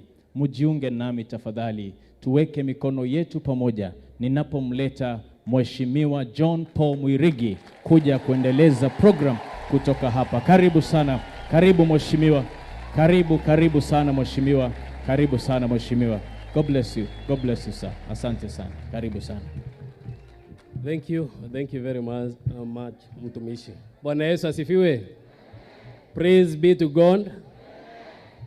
God is good. And all the time. Nashukuru Mungu sana mchana wa leo na Jumapili hii kwa ile heshima ambayo rais wetu ameweza kutuonyesha watu wa Meru, na akaamua Meru iwe eneo la kwanza kuja kushukuru Mungu. Najua tulitembea kila mahali tukiwa tunamuomba Mungu na tukiwa tunawaambia ya kwamba yule ambaye anatuongoza ama anatupa mwelekeo wa ile kazi ambayo tulikuwa tunatafuta ni Mwenyezi Mungu. Na ukweli maaskofu wetu muliweza kutuunga mkono na mkatusaidia maombi sana, na ukweli Mungu aliweza kusimama, na leo hii Mungu anatawala katika taifa hili. Najua wengi waliweza kumuita rais wetu majina mengi, na kuna wale hata mwezi wa 7 waliweza kuyanena mambo mengi mabaya kumuhusu rais na kuhusu Mungu ambaye tunamtumikia. Leo hii ukweli Mungu ameweza kujionyesha yeye mwenyewe. Bwana Yesu asifiwe. Kwa hivyo kwa kila jambo ambalo tunalolifanya katika maisha yetu, lazima tuwe tunamtanguliza Mungu kwanza, sababu katika jambo lolote lile, bora tu ukimweka Mungu kwanza, anaweza kutenda mambo ambayo ni makubwa. Bwana Yesu asifiwe. Kwa hivyo mbali ambao tumefika, tunajua ni Mungu. Si ndio? Mnakumbuka kuna watu ambao walisema rais wetu hata kama atashinda atapewa uongozi. Mnakumbuka kuna wale ambao walisema hivyo? Lakini leo hii washuhudie ya kwamba vile ambavyo Mungu anafanya. Sababu uongozi upeano na Mungu kupitia wananchi. Na siku ya Jumanne, kama vile Ndiunga alikuwa anatuambia kwa kila mikutano, ya kwamba rais atainua Biblia aseme yale yote vile ambavyo ataelekezwa ile siku. Si ndio imetendeka? Ni masaa tu tunangoja, si ndio? Kwa hivyo bila kupoteza muda, nitataka kutambua viongozi wetu wale ambao tuko na wao katika kanisa hili, waheshimiwa wabunge, waheshimiwa maseneta wataweza kutambuliwa na speaker ama deputy speaker Mheshimiwa Kadhuri katika kanisa hili. Bwana Yesu asifiwe. Ningeomba tu my colleagues members of parliament tuweze kusimama, nitaweza kutaja kila mmoja, alafu sasa tuweze kuendelea kwa hiyo nafasi nyingine. Sababu sisi ni wengi, alafu nitapatia mmoja wetu ataweza kuzungumza.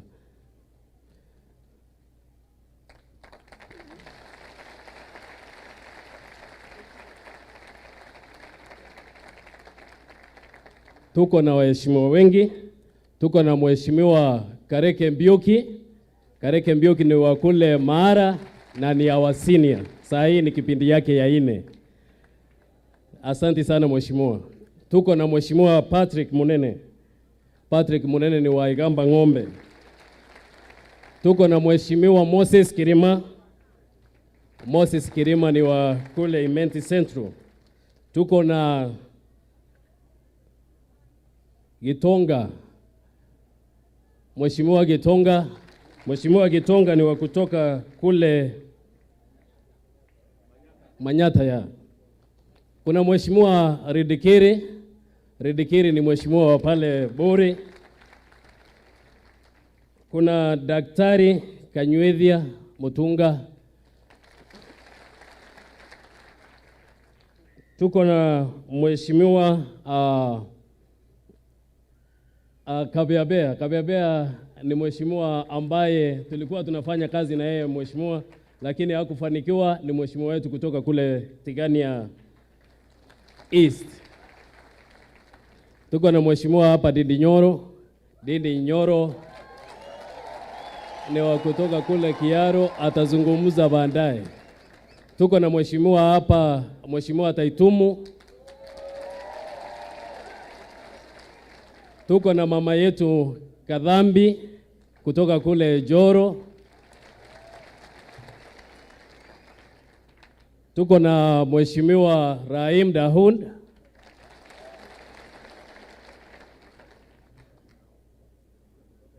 Tuko na Mheshimiwa Milemba. Huyu mheshimiwa tumesaidiana naye His Excellency the President kwa kamati ya elimu kule na mambo mengi. Mheshimiwa Mwalimu Oboko Milemba.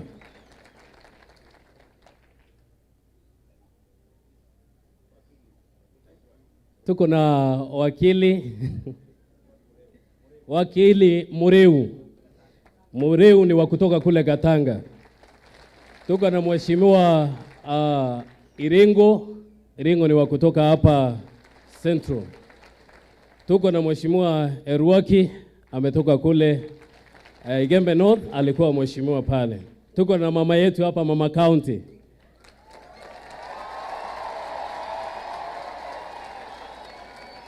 Mheshimiwa Kailemia Elizabeth. Tuko na Mheshimiwa Dorothy. Dorothy ni nominated MP kutoka hapa Meru. Tuko na Mheshimiwa Sadrak Mwiti kutoka pale Imenti South. Tuko na Mheshimiwa Kagusia kutoka kule Mukoroini.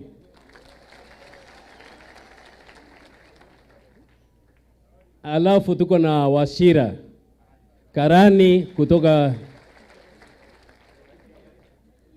Laikipia West. Alafu tuko na mheshimiwa hapa, Mheshimiwa Susan kutoka Dharakanidhi. Asante mheshimiwa. Nadhani sio kwa ubaya John Paul, saa zingine inakuwa hivyo tu, unaendelea kusoma polepole. Ndio maana niko na rais hapa akinifunza kiasi, sababu unajua anajua mambo mengi sana. Bwana Yesu asifiwe. Praise be to God. Kwa hivyo rais, sisi hapa Igembe tunashukuru sana kwa vile ambavyo umeweza kututembelea tukiwa watu wa kwanza baada ya mahakama kuamua ya kwamba ni wewe unaenda kuongoza taifa hili kwa miaka 5 na hiyo miaka 5 ingine ambayo tunaelekea pale mbele. Na hatuna shaka ya kwamba yale ambayo tuliweza kuwaahidi wananchi hawa yataweza kutimika. Rais, wakati ambapo tulitembea hapa Igembe, kuna mengi ambayo tuliweza kuwaahidi hao wananchi na najua yataweza kufanyika. Leo hii visi wa Chuka University ameweza kutembea hapa na kwa nyumba Profesa Joka, na huyu Profesa His Excellency ametupatia campus hapa Meru, na hiyo campus ni ile ambayo tukiwa pale Auki tuliambia wanafunzi ama tuliambia wananchi ya kwamba itaweza kufanywa gazeti kwa hiki kipindi chetu, na najua kwa mwaka huu tutakuwa na university mpya hapa Meru na hapa Igembe. Your Excellency, kuna ile mirandi ambayo imekwama. Hao wananchi nilikuja nikawaambia, kwa hiyo kwa ile miezi 6 ya kwamba kuna hela ambazo umeweka kukuamua mirandi yote katika taifa hili na ikiwamo barabara zetu hapa Igembe, sababu tuliachiliwa, sababu tulikufuata His Excellency. Tukaambiwa sisi tumekufuata, tuende tuchukue maendeleo kutoka kwako. Saa hii tunawaambia hayo maendeleo tunayachukua. Bwana Yesu asifiwe. Mnakumbuka tumepitia madharau mengi. Your Excellency John Paul, niko na miaka tu 28. Na wakati ambapo nilikufuata niliambiwa ya kwamba kuna watu ambao si waheshimu. Na kwa hivyo nikapigwa sana hapa na wengine wetu. Na Your Excellency, nataka kukuhakikishia ya kwamba kile chote ambacho unataka tufanye katika taifa hili, sisi tuko tayari kufanya. Sababu unapenda vijana na unapenda viongozi waweze kuinuka, sio viongozi waweze kukanyangiwa chini. Sisi tumeinuka tukafika hapa sababu ya yale mafunzo ambayo umetufunza. Na niseme haya mchana ya kwamba huyu rais ambayo mnamuona hapa, wakati ambapo mlinichagua, kila wakati akiona mambo yangu yakiwa kombo, akiona kuna mahali ambapo nimeenda vibaya kidogo, huwa ananirekebisha sababu ni mzazi mwema. Wale wengine ambao walisema mimi niliwadharau, hakuna siku hata moja wamewahi nipa mawaidha vile ambavyo mimi kama kiongozi nafaa kufanya. Bwana Yesu asifiwe. Kwa hivyo Rais, mimi ni kijana wako na nitaendelea kukufuata vile ambavyo utataka tufanye. Your Excellency, kuna barabara ambayo tulienda kule Nderone, mahali ambapo hakuna rais hata ngavana hajawahi kanyanga huko. Mahali ambapo tulikuwa kule chini, tuliwaahidi tutawafanyia barabara ya lami, na najua tutaweza kuifanya kutoka hapo Kimongoro, Nderone, Kilili na kuenda pale Kisimani, Gatithine kwa Mheshimiwa Muthomi Njuki. Kuna ingine ya majani chai hapa juu, kutoka hapa Kigoi, Kinyanka mpaka kule Adhi. Unakumbuka tulipeana hii commitment tukiwa pale Auke, na tukasema ya kwamba tutaweza kufanya ile barabara. Kumbuka Rais, uliweza kunisaidia nikaweza kuwa na KMTC hapa MAUA. Hiyo KMTC iko na watoto saa hii, na nakuomba sana His Excellency tuweze kuinua hata zaidi. Kumbuka MAUA ni constituency kubwa sana, na MAUA ni town kubwa, ndiyo ya pili kutoka Meru town. Tuko na hospitali hapa ni level 4, saa hii inafaa kuwa level 5. Haina ward za wanaume. Kwa hivyo kwa hii serikali, Your Excellency, tusaidie ili ikaweze kuwa na zile ward. Bwana Yesu asifiwe. Pastors wetu hapa waliweza kuyazungumza mambo ya kina mama wetu, na wakaweza kutuambia ya kwamba kina mama wanauzia nje. Haya mambo tumeyazungumza na Rais mara si moja, na najua Rais ataweza kutekeleza jambo hili. Bwana Yesu asifiwe. Nadhani vile ambavyo tutaendelea kuzungumza na Rais, najua tutazidi kumwambia mambo mengi, lakini tuseme ama tushukuru Mungu sababu Rais wetu, watu wengi huwa wanajua ukivuka ile ngambo ingine unaenda unabadilika, lakini Rais wetu siku ya leo anatudhihirishia ya kwamba Mungu akikuinua bado unafaa kurudi umwambie ni asanti ili akupatie mengine makubwa. Bwana Yesu asifiwe. Praise be to God. Wananchi wa Meru, Your Excellency, siku ya Alhamisi walikuwa na furaha nyingi sana, sababu kijana wetu mmoja katika ama kutoka Meru hii, katika hii serikali ya Kenya Kwanza, tulianza kupata ama kuvuna matunda kutoka kwa hii serikali, na tukapata naibu wa spika wetu kule Senate, bwana Mr. President. Na bado tutazidi kukufuata na kukufanyia kazi. Your Excellency the Deputy President, umekuwa rafiki wetu. Ukweli mambo mengi umekuwa ukitufunza na kutuonyesha njia ya kufanya mambo. Umekuwa mkakamavu na ukaweza kutufanya sisi pia tuwe na ukakamavu. Mnakumbuka Deputy President hapa hata alifungwa. Unaweza kufikiria siku ya leo mfungwa ambaye alikuwa gerezani leo ndiye naibu wa rais. Bwana Yesu asifiwe.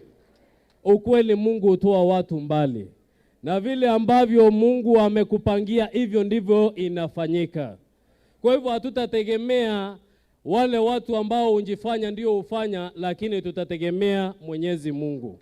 Kwa hivyo kwa hayo yote ambayo nimeweza kuyazungumza, Your Excellency, mimi sitazidi kutoka hapo, lakini nadhani ukikuja kuna hawa maasla wako hapa MAUA walichomekewa na nyumba siku ya Alhamisi, zaidi ya watu 8 wako na mkaza ama walipatikana na mkaza, ni wanabiashara wakubwa hapa MAUA, lakini tutajua vile ambavyo tutaweza kuwasaidia. Kwa hivyo kwa wakati huu nataka kukaribisha Mheshimiwa Ndindi Nyoro aweze kuzungumza kwa niaba ya wabunge wengine.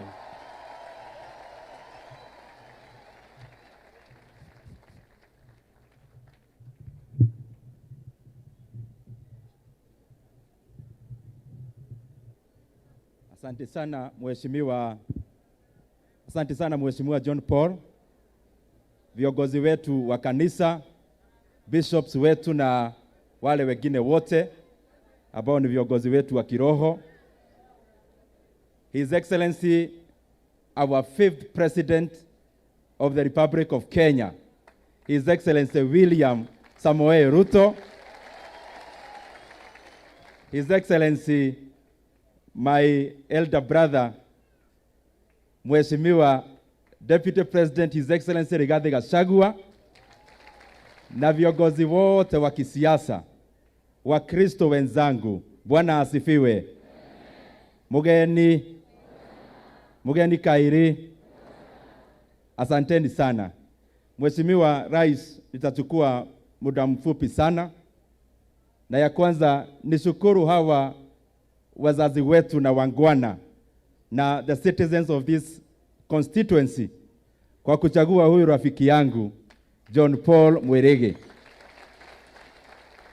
Hapa Igembe South imekuwa kama nyumbani, nimekuja hapa mara mingi na nafurahia sana kuona kiongozi kijana amerudishwa kuendesha constituency mbele. Ya pili, Mheshimiwa wetu Rais, kwa sababu hapa ni Mlima Kenya na kwa hivyo ni nyumbani, nataka nikushukuru sana kwa sababu vile John Paul amesema, wakati tulikuwa tunachagua maspika wetu wa National Assembly na Senate, wewe mwenyewe ndiye ulitupelekea hapo kwa njia ya kuchagua huyu shujaa Kadhuri Murungi.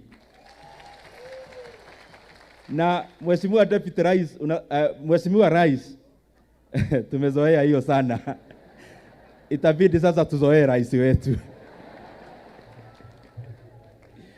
Mheshimiwa Rais, nimesema hapo mbeleni mara mingi ya kwamba babu yangu alikuwa canon wa ACK Church, na pengine baraka nyingine tunakulia ni za wazazi wetu. Pia huyu Deputy Speaker, Mheshimiwa Rais wetu, baba yake Reverend Erastus Murongi alikuwa kasisi katika kanisa wa PCA. Na kwa hivyo nilikuwa namueleza hapa tukikaa chini, nikimwangalia sura vizuri, kwa sababu ni rafiki yangu, mimi sioni kama Kadhuri Murungi anakulia baraka yake. Ile baraka naona anakulia ni ya mzazi wetu ambaye alikuwa kasisi. Nikienda kumaliza, I want to thank the people of Kenya, kwa sababu tumekuwa hii muda wa uchaguzi na wananchi wa Kenya wametuonyesha kama viongozi ya kwamba Kenya yetu is more important than the ambitions of politicians.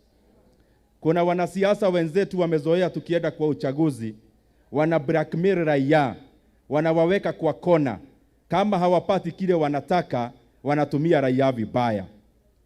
Tumeona wakati tumeenda kwa uchaguzi na maneno ya Supreme Court kufanyika, raia wa Kenya wamesema the majority ndio ina carry the day, lakini pia minority tuwasikize.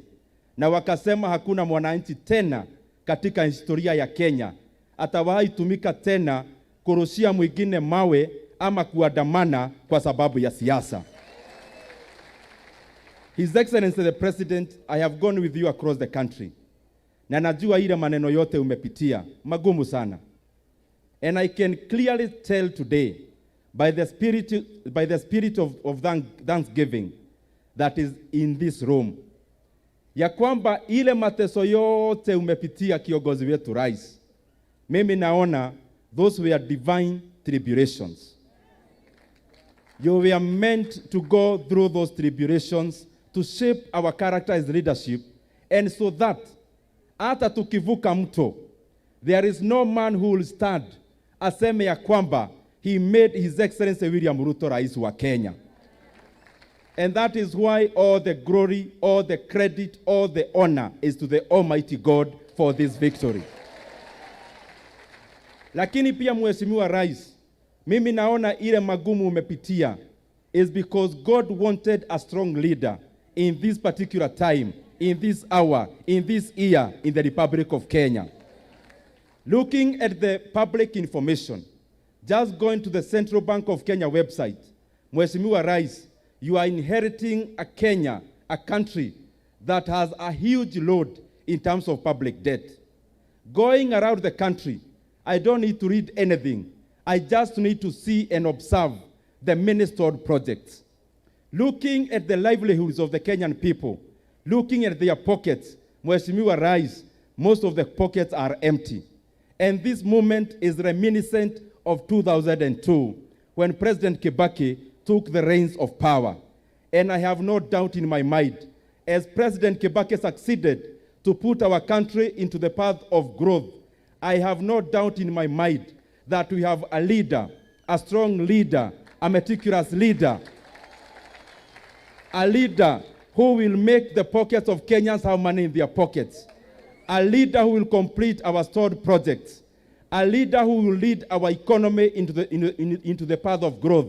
And that leader, Your Excellency, is none other than my mentor, His Excellency William Samoei Ruto.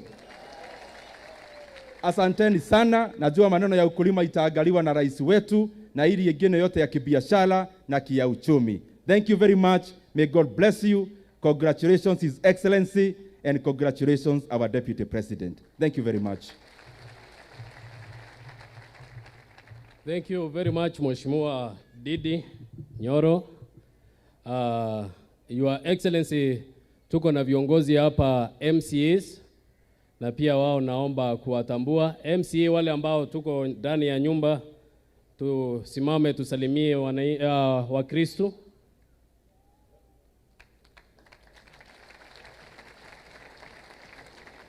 Thank you very much.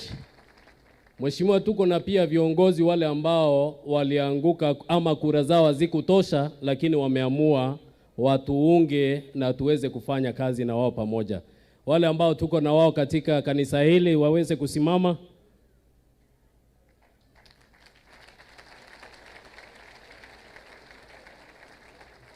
Asanteni sana. Bwana Yesu asifiwe. Kuna jambo moja tu nilikuwa nimesahau, Your Excellency na Your Deputy, ya kwamba kuna hii biashara ya hapa ya miraa. Soko iliweza kufunguliwa. Lakini hii soko ambayo ilifunguliwa, Your Excellency, kuna kateos ambao wako pale JKIA na wengine pale Somali. Ngunia moja ya miraa ikitoka hapa ikifika pale Nairobi JKIA, hao watu wanaitishwa pesa 45,000 za ngunia moja, na ikienda kule kwingine 45,000 tena wanaitishwa. Na kwa hivyo ile gharama yote imewaingia kutoka kwa shamba kwenda mpaka sokoni pale Somali. Hao watu wanakuwa hakuna chenye wanapata, na saa hii sasa inakaa ni kama ile soko imefungwa. Na hii kate iliweza kuwekwa hapa na hao watu ambao walikuwa wanasema wamesimamia kilimo. Rais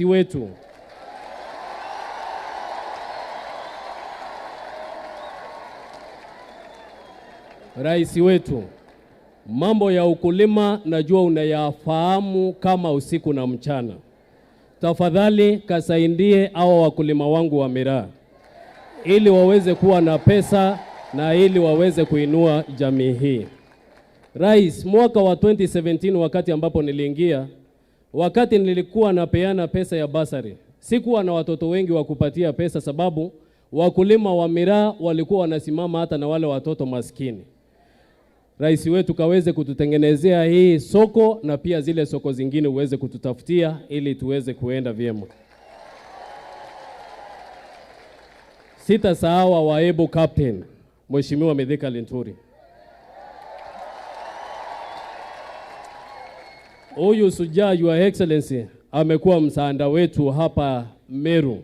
Ameweza kusimama nasi sana wakati wa siasa, na mpaka leo hii ako nyuma yako, na pia sisi anaendelea kutusaidia. Akusikia ama akuona haya sababu akupata kiti atuachilie, bali alizindi kufuatana nazi na kutupa motisha. Huyu ni sujaa, Your Excellency. Deputy President, huyu sujaa wetu huyu, muangalieni sababu anatuangalia hapa vyema. Gavana wetu, karibuni sana. Mungu azindi kuwaongoza katika zile kazi ambazo tunafanya, na najua tunaenda mbali. Kwa hayo mengi, nataka kuchukua nafasi hii nimkaribishe naibu wa spika pale Seneti, Mheshimiwa Kadhuri Murungi. Karibu Mheshimiwa.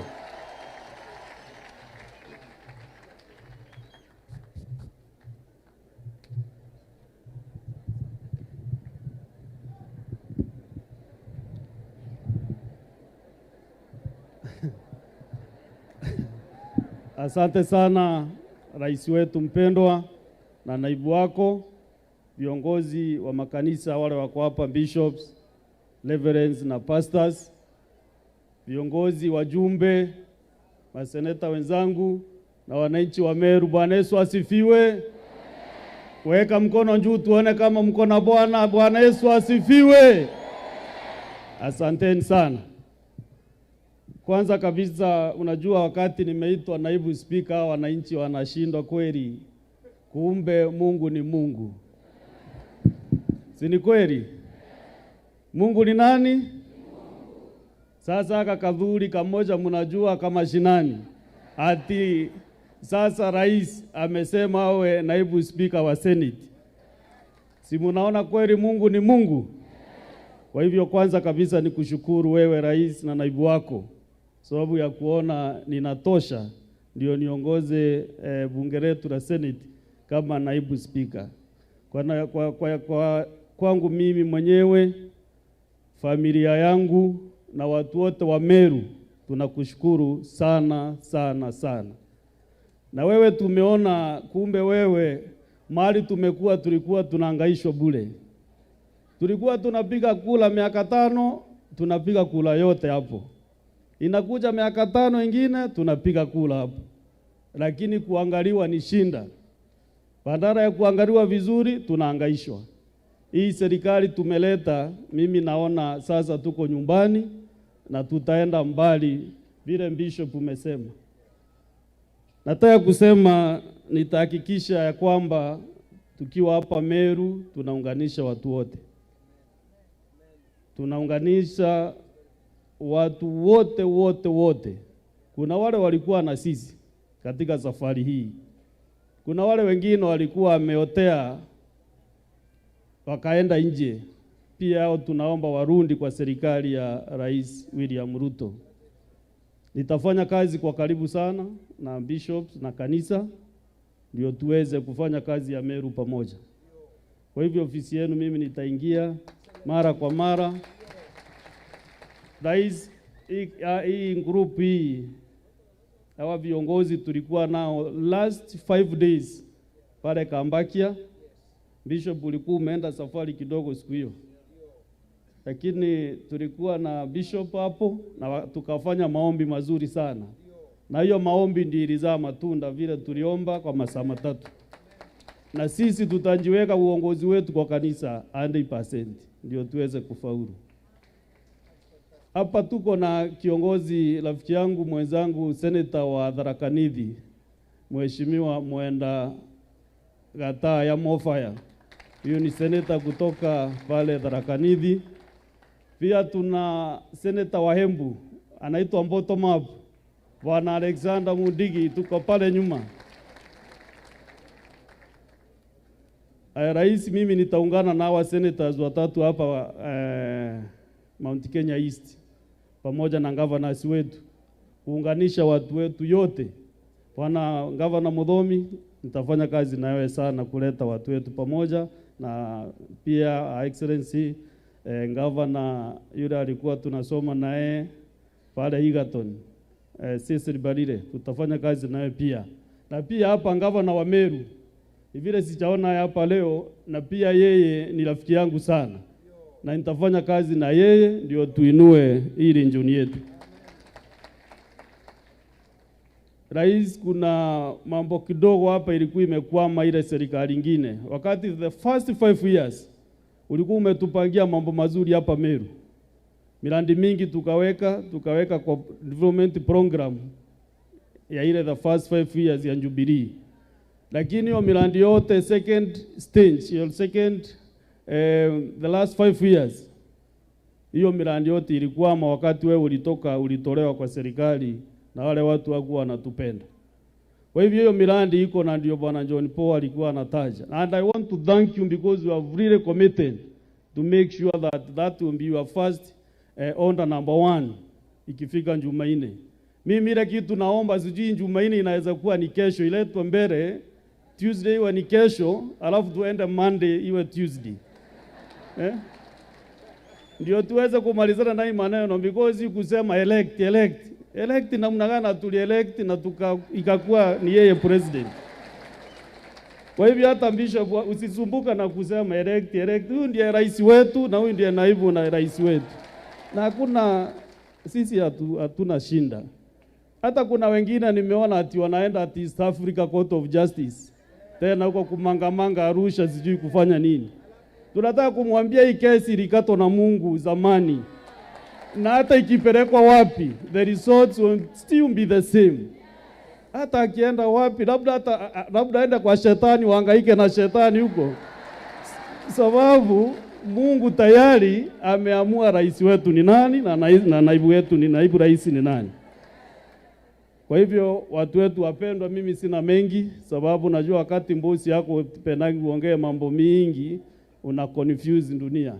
Sababu iaza wa script, si ulisema ako na script? Ako na script yetu. Kwa hivyo mimi naomba nimkaribishe ndugu yangu kapteni ambaye tumezunguka naye hapa Meru sana.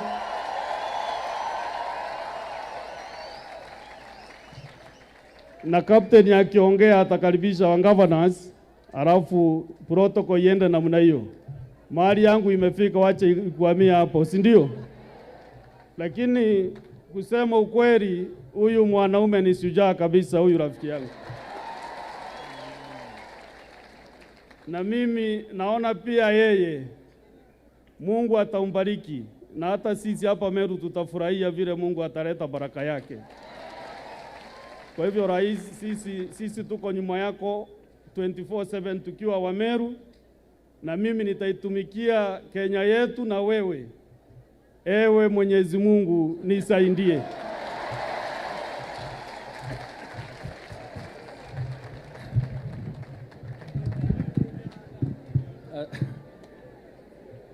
Asante sana rais wetu wa 5 wa Kenya na pia naibu wa rais wa 2 wa taifa letu Mheshimiwa Rigathi Gachagua, askofu wote walio hapa, marafiki wangu mangavana wa Embu na Tharaka Nithi,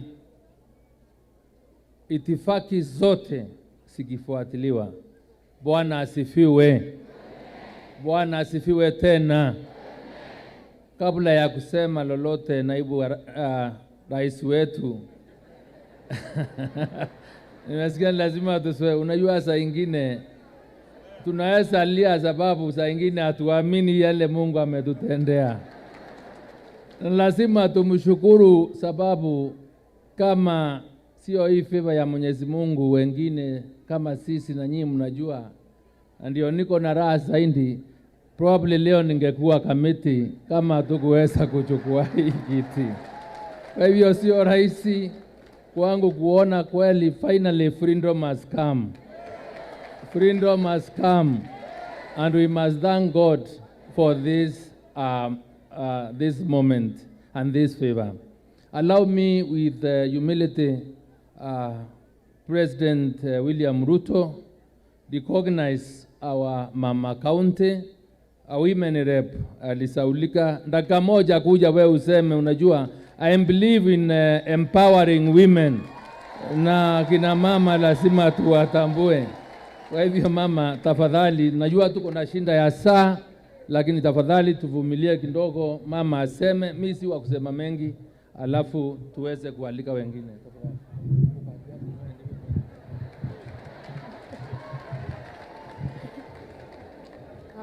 Thank you very much, our great son of Egembe, our president, Dr. William Samoei Ruto, his deputy, His Excellency Rigathi Gachagua, governors, SES, and Mudhomi, and all the senators from the 3 constituencies from the east. Na wenzangu, Bwana Yesu asifiwe. Bwana Yesu asifiwe. When you see Elizabeth here, you know for sure God is faithful. Sindio? I know we prayed. Actually, all these pastors, when I started my campaign, I had more than 100 bishops and pastors in my house. We prayed for this journey. So for me, it's just a miracle. Thank you very much. And my president, to know that I also know people, this Bishop Mburia here, We started class 1 together. Yes, so I'm just trying to show off a little bit. I'm really grateful to God. Really. And if it wasn't for time, I would have asked my coordinator, Rose, for Egembe Central to come and sing Twasema Asante.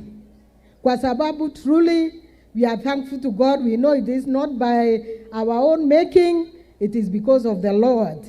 I kept telling my president, he who is in us is greater than he who is in the world.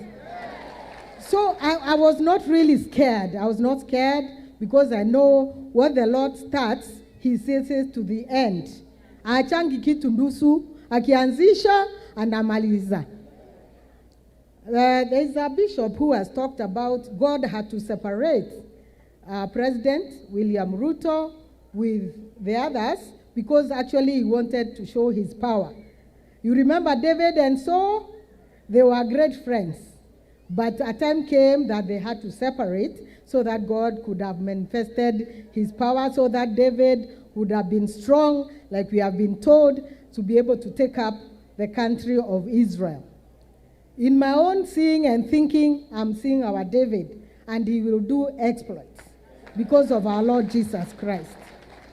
Sina maneno ya kusema mingi, but my dear President, Uncle Willie, just one request.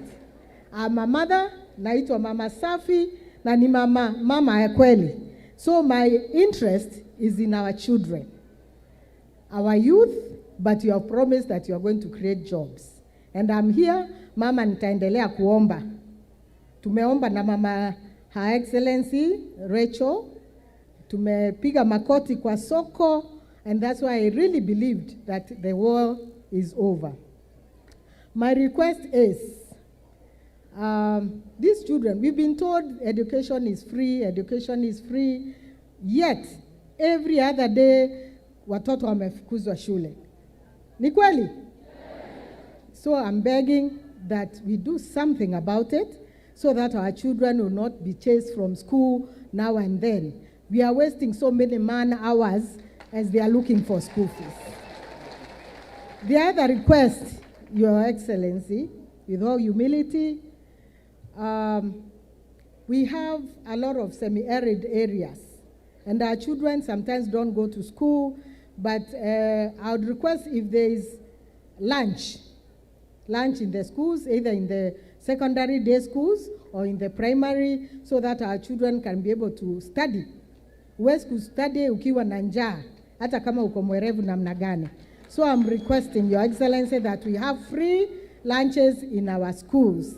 Being mama, hii mwingine, that's my request. There are many others, but that's the major one, being a mom in this area of Meru County. I will not forget to say thank you to people like Honorable Ndiunga, who worked with us this journey. Every time our deputy president came, he came along. Every time our president came, he came along, and he really encouraged us. And thank you. We are having a visitor from Kangeta. She's married in Joro, but I think she'll be given her time to talk. But she's my friend. I'm married in their place. Ndio namtambua. Anaitwa Kadhambi Chepkoni. So, yangu nimemaliza. By the way, says, Honorable, sorry to say so much. I've never been given so much time, but I'm grateful to you, Captain. Says, nilipitia Embu jana as I was coming to this meeting. I was shocked at the cleanliness. Every time I kept so megoka, and I kept like getting out of my car and helping them sweep. But yesterday, I found the big lorry getting dirt out of the trenches and sweeping the town, and keep it up. Mudhomi Njoki the same. Nakutambua, hata natambua governor wetu, Bishop Kawera Mwangaza, who is not here for one reason or the other, but we have vowed to work with everybody. Kaduri and I, being the county people, we are saying that we are going to unite all the leaders, and we are going to work well with them. And we have started the journey. All we ask our pastors and bishop is that you continue praying for us. and I'm sure God answers prayers. Ama? He answers prayers. Hakuna maombi ya dustbin. So I believe that God is going to put us together to take Meru even to greater heights. Thank you very much, Captain. My president, please don't forget this captain of ours. He really painted the whole place yellow, yellow, yellow, yellow. Yeah, we need him around. Thank you very much and God bless you. Thank you. Asante. Asante Mama Safi, na unajua tuko na wageni na pia lazima tuwaheshimu in the spirit of good neighborliness na their commitment to be with us here today, and our president. Kindly allow me invite the governor, Her Excellency, my good friend Cecily Mbarire, ukuje uongee na watu wa Meru hapa tafadhali. Mheshimiwa Cecily Mbarire, governor wa Embu. Asante sana, Your Excellency, the President of the Republic of Kenya, Dr. William Samoei Ruto, with your able deputy, Mheshimiwa Gachagua, my colleague Governor Muthomi, all the leaders present, na watu wa Meru, hamjambo, mugeni kaere, mweyaro renge, mwekuo, ngethia isiarerare, Bwana asifiwe. God is good, and all the time. Asante sana, Your Excellency, I'm truly excited to be here today. Tuliposikia unakuja Meru, tukasema as good neighbors we will come and join you. Na it is a great honor kuwa hapa kama viongozi wa Embu. Niko hapa myself, our Senator Mundigi, yule aliitwa wa bottom up, na MP wa Manyata anaitwa Getonga Mukonji, ambaye anasema kazi ni kujituma. Anaitwa mutu form ni kujituma. And tuko hapa kuambia watu wa Meru tunawapenda sana. We appreciate vile mulishikilia Mheshimiwa William Ruto na Mheshimiwa Gachagua wakaweza kufika mahali wamefika siku ya leo. Sisi tukiwa Embu tunaangalia sana nini inaendelea Meru. Tukiona kama mnayumba tunaanza kushika tumbo. But when we saw vile mmeshikilia Mheshimiwa Ruto, hata sisi tukapata nguvu zaidi. So we appreciate you and we love you and you are our brothers and sisters.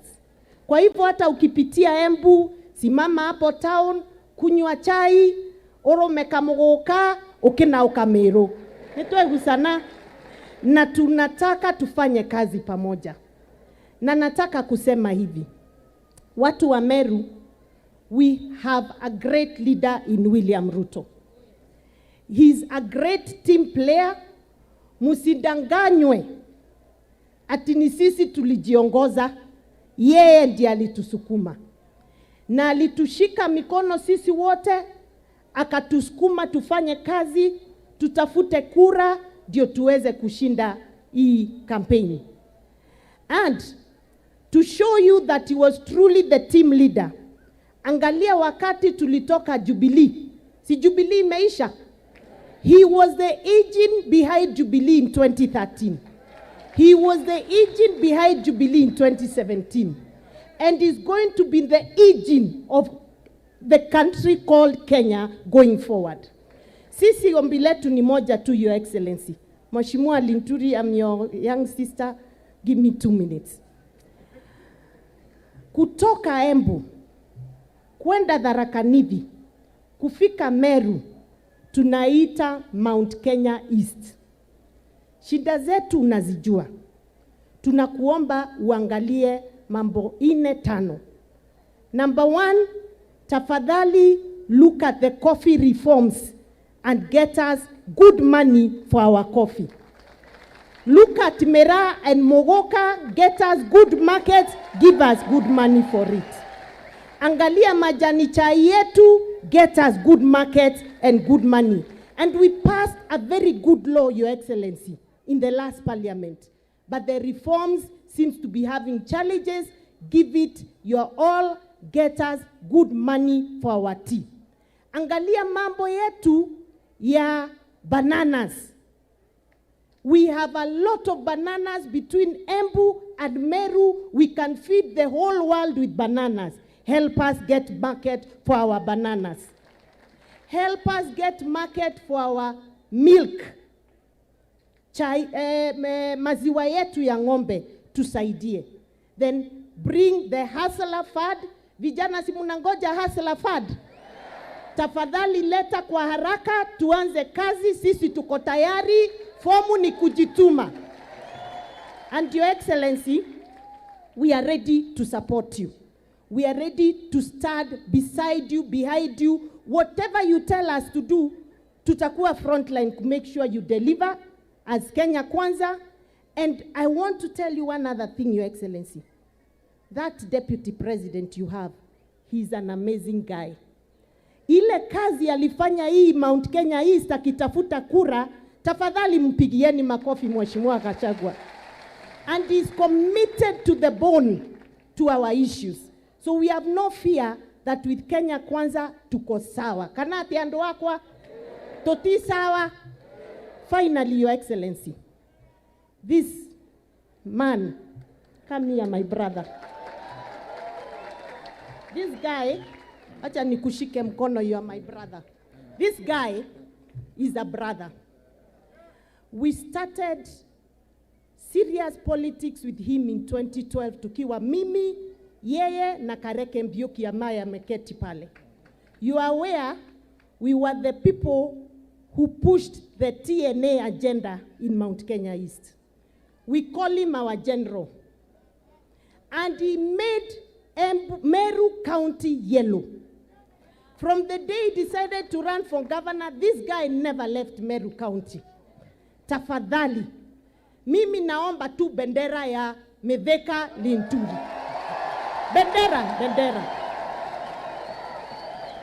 Ukipatia Embu bendera, upatie Tharaka Nithi bendera, ukifika hapa kumbuka our general Meveka Linturi. Na tutashukuru. God bless you. Niwega andu wa Meru ngao kakumukethia na muke Embu kwa wengi, tunawapenda. God bless you. Asante sana Mheshimiwa Assess, gavana wetu wa Embu. Na kwa vile masaa yamekimbia sana, tafadhali Mheshimiwa Njuki pia tulikuwa naye mbunge pale. Unajua ndiye gavana wetu wa hapa Tharaka Nithi, na watu wa Meru na Tharaka Nithi ni wa Meru na kitu kimoja. And we say, tunasema tuko na 2 counties, 1 people. Mheshimiwa, nataka kualika hapa usalimie ndugu zako. Na nikuambie sasa, sababu we huko na Kadhuri na wale wengine, tunataka mulete wa Meru na wa Tharaka Nithi ile shinda ndogo ndogo ya migogoro ya mambundas kama kule kwa Kirima na kwingine na more fire. Hii mambo ya zikwe katika kaburi la sahau. There is no need watu wetu kuendelea kupigana. Kwa hivyo tumkaribishe Mheshimiwa Muthomi Njuki ambaye pia ni gavana wetu hapa Tharaka Nithi. Karibu ndugu yangu.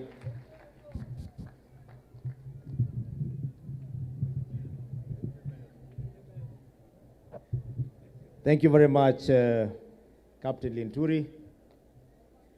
Rais wetu wa tano wa Kenya, Dr. William Samoei Ruto, and your able Deputy Rigathi Gachagua, my fellow governor, senators na wajumbe, the clergy, very capable clergy, ambaye nimeona ndio walikuwa wameongoza siasa ya Kenya Kwanza katika Meru County. Ati Kenya Kwanza, kanisa mbele. Kanisa mbele, Kenya Kwanza, yote pamoja mbele. Na wananchi wa Meru mugeni. Na muko mona? Na medho? Maire. Niinulie mkono sema Bwana Yesu asifiwe kama unaniona. Asante sana. Mheshimiwa Naibu Rais, kama Bwana Linturi aliposema Tharaka Nithi na Meru ni watu moja. We are 2 counties, 1 people. Ilikuwa nyumba moja zamani, lakini tukaweka kampaka kidogo, kwa sababu kijana akikuwa anatoka nyumba ya baba anaenda kuoa. So we are 1 people and our interests are the same. Na pia tumekuwa jirani wazuri, and you can choose your friends but you cannot choose your neighbors. Unaweza chagua rafiki lakini jirani ni ngumu sana. Si ni ukweli? Kwa hivyo wakati unapata pia yule jirani yako pia ni rafiki, unashukuru Mungu. Mheshimiwa Naibu Rais, mimi nikisimama hapa nikikuona, nikukumbuka vile kulikuwa wakati wa 2021, 2020. Kuna wakati Naibu Rais alikuwa anakuja Meru, hata mtu wa kumkaribisha kwa sababu zile tisho zilikuwa huko ilikuwa ngumu. I remember one time alikuja South Menti constituency. Katuo nilikuwa nauliza Kadhuri Murungi nini naendelea. Akakutana na MCAs peke yake. And he never gave up. Kwa sababu ile tisho tulikuwa tumepewa katika hii Mount Kenya East, ungefikiria kwamba kuna mwenyewe ya hii East kupokuwa Mungu na sisi wenyewe na Njuri Ncheke yetu. Lakini Mungu ni nani? Kwamba leo tunasimama hapa tukiwa tuko kwa ofisi na rais wetu na deputy wake wako hapa na ndio wanaenda kuchukua kiti. Mheshimiwa Rais, the only thing I can tell you ni kwamba Kenya is very expectant. Wameamini ile maneno yote tumesema Kenya kama Kenya kwanza, na pia wale wengi sana wameokoka, wamefuata Mungu kwa sababu wameona maajabu. Watu wetu nataka mujifikirie kwamba because mhubiri amesema kwamba Mungu akiteua ni ngumu sana kuweka petition. Na this is what has happened in Kenya. Kwa sababu sijai kuona petition nyingine ambayo wa Kenya wamekataa kupigana. Kwa sababu Mungu akishasema ni tick, hakuna mtu alitaka kupigana. Hata wale ambao huwa wanafuata wale ambao wanaweka kuchochea, this time waliambiwa hapana, wewe umeshindwa, nenda nyumbani, sisi tumetosheka. Kiongozi wetu ni William Samoei Ruto. Kwa sababu Mungu ameongea. Sitaongea mengi, lakini kwa niaba ya watu wa Tharaka Nithi na Meru na Embu ambao tumesema si ni Mount Kenya East, niseme mipaka yetu imekutanishwa na mabarabara. Sasa ingine ile viongozi kulikuwa na lobbying ambao unapata mtu ataki kuangalia nje ya kaunti yake. Kipewa kiti ya minister, akifikisha barabara kwa boda, hiyo ingine ijitetee. Mheshimiwa Naibu Rais, tunaomba this time, because we have showed unity from Embu, Tharaka Nithi, Meru, let us be interconnected. Barabara ikifika kwa mpaka kama ile Mheshimiwa Mwerigi alikuwa anaongea, ishikane na hiyo ingine, ishikane na Embu, tufike Nairobi. Ama namna gani watu wetu? Tunaomba ikuwe namna hiyo so that we can continue serving our people as one united Mount Kenya East. Nikimalizia, you have given us an amazing leader in the name of Rigathi Gachagua, Mheshimiwa, in Mount Kenya East. Niseme hivyo kwa sababu he spent a lot of time here. Alikuwa anakuja na Didi Nyoro, saa ingine na Kimani Ichung'wah, na saa ingine na wengine. Wakati huo kulikuwa na shida sana ya national administration. Rigathi acted like the former administrator he was. Na badala ya kutisha wale administrators, alikuwa anawapea promise kwamba tutaongeza mshahara, tutawapandishia maofisi, tutabadilisha uniform. And that idea was bought around the mountain and you had a wonderful time. Na hata wakati tumemaliza kupiga campaign, he is organizing us very well. I have to give him credit because we have seen a leader in him and we believe tutaendelea vizuri hapo mbele. Ya mwisho kabisa, hata kama naona captain umeamuka, mimi najua kwamba tumepigania hii kiti kutoka Embu. Nimeona kuna mheshimiwa speaker kule bwana JB Muturi pale Tharaka Nithi, kijana wetu Kindiki pia, your chief agent, your legal team na captain wetu hapa, Those are people who had a lot of faith in you. Wote watatu. Kwa sababu najua you normally have a big heart. Usiwache hata moja nje, tunaomba tu kwa unyenyekevu. Hata kama nyama imekuwa na watu wengi wa kukula. Walikuwa nasema zamani mkia pia si mbaya, lakini hatutoki mkia. This time tusipite hapa, kwanza hapa kwenda hivi juu. Tunaomba nyama yetu ianzie hapa, ikifanya nini? Ikipanda. This is our time for Mount Kenya East, hata sisi kusikia serikali. Na tutahakikisha kwamba tutatembea na wewe mpaka 2032 na huko mbele. Asanteni sana watu wengu na Mungu awabariki.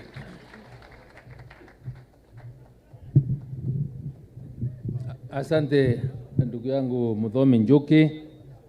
Naomba mimi sasa nikubaliwe niseme jambo tunda kamoja, alafu nimwalike naibu rais aweze kutuongelesha na pia aweze kuita rais wetu. Naibu rais wetu, wacha mimi nikushukuru sababu ya ile kazi umeifanya na vile umeongoza timu yetu ya Kenya Kwanza mpaka tukapata ushindi huu, na niseme ya kwamba tumefurahi sababu kutokana na vile ulifanya kazi na tukaweza kuungana pamoja na tukapanga, Kenya imeweza kupata uhuru. Tunajua kuna nchi ama pande za nchi hii ambazo zimekaliwa kwa muda mrefu na uhuru haungeweza kupatikana, lakini kwa kujitolea kwako, finally part of this country, some parts of this country have finally seen freedom. Mnajua kule Nyanza haungeinua kichwa. Hapa kwetu hii Ngema ilikuwa ni balaa, ukiongea maono tofauti kichwa unagongwa. Kule Rift Valley pia kulikuwa na balaa nyingine. So out of your ascension to power as president, umeweza kuonyesha ya kwamba mtoto wa maskini anaweza kutoka pahali na aweze kuwa kitu, and there's an encouragement to very many people of us. Mtoto kama Gachagua rafiki yangu, wewe sasa wacha niseme na nirundie yale tulisema tukiwa kwa campaign. And I'm happy Mheshimiwa Muthomi Njuki umeyasema ya kwamba sasa tuko na kiongozi. Mlima huu wetu sasa bana kuenda kufikiria tutakuwa tunaenda kule kwingine, watu walikuwa wamekuwa wakubwa ni kama Mungu, tuendelee kuwaabudu. We have leaders that have emerged, and our leader from this region ni mtoto anaitwa Rigathi Gachagua, na kiongozi wa taifa ambaye tunamtambua ni Mheshimiwa William Samoei Ruto, na tuko tayari kuendelea kufanya kazi pamoja. Mheshimiwa Rais, askofu hawa niwaambie pia asanteni sana kwa kutuombea. We are very many prayer warriors.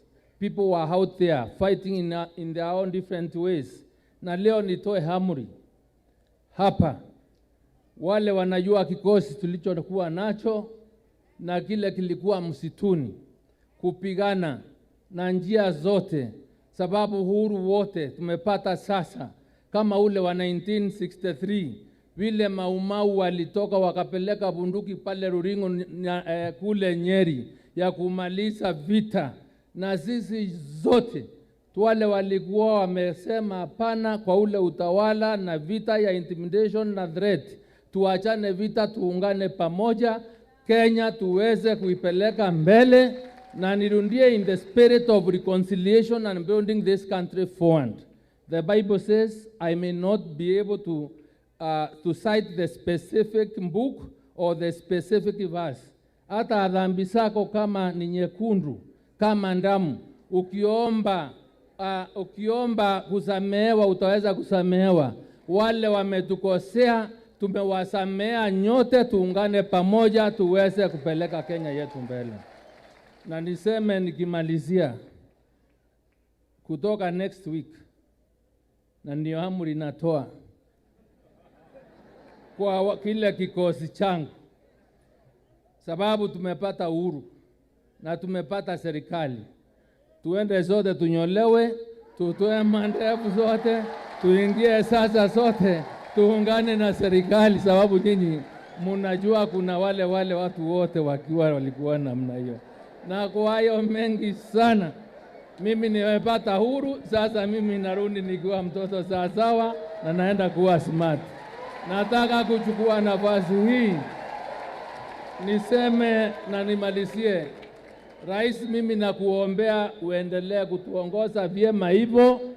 Tutakuheshimu kama rais. Tuendeleze, tushikane bega kwa bega, tupeleke Kenya yetu mbele. Ama namna gani wananchi? Si ni Mungu ni mwema? Totera umoko mbone. Wantu hapa tuirete baturaria maruibo benda.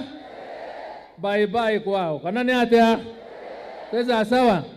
Kwa hivyo nayo, kwa hayo mengi, kwa heshima kuu, nataka kumwalika naibu rais wetu Mheshimiwa Rigathi Gachagua ukuje uongeleshe wananchi wetu.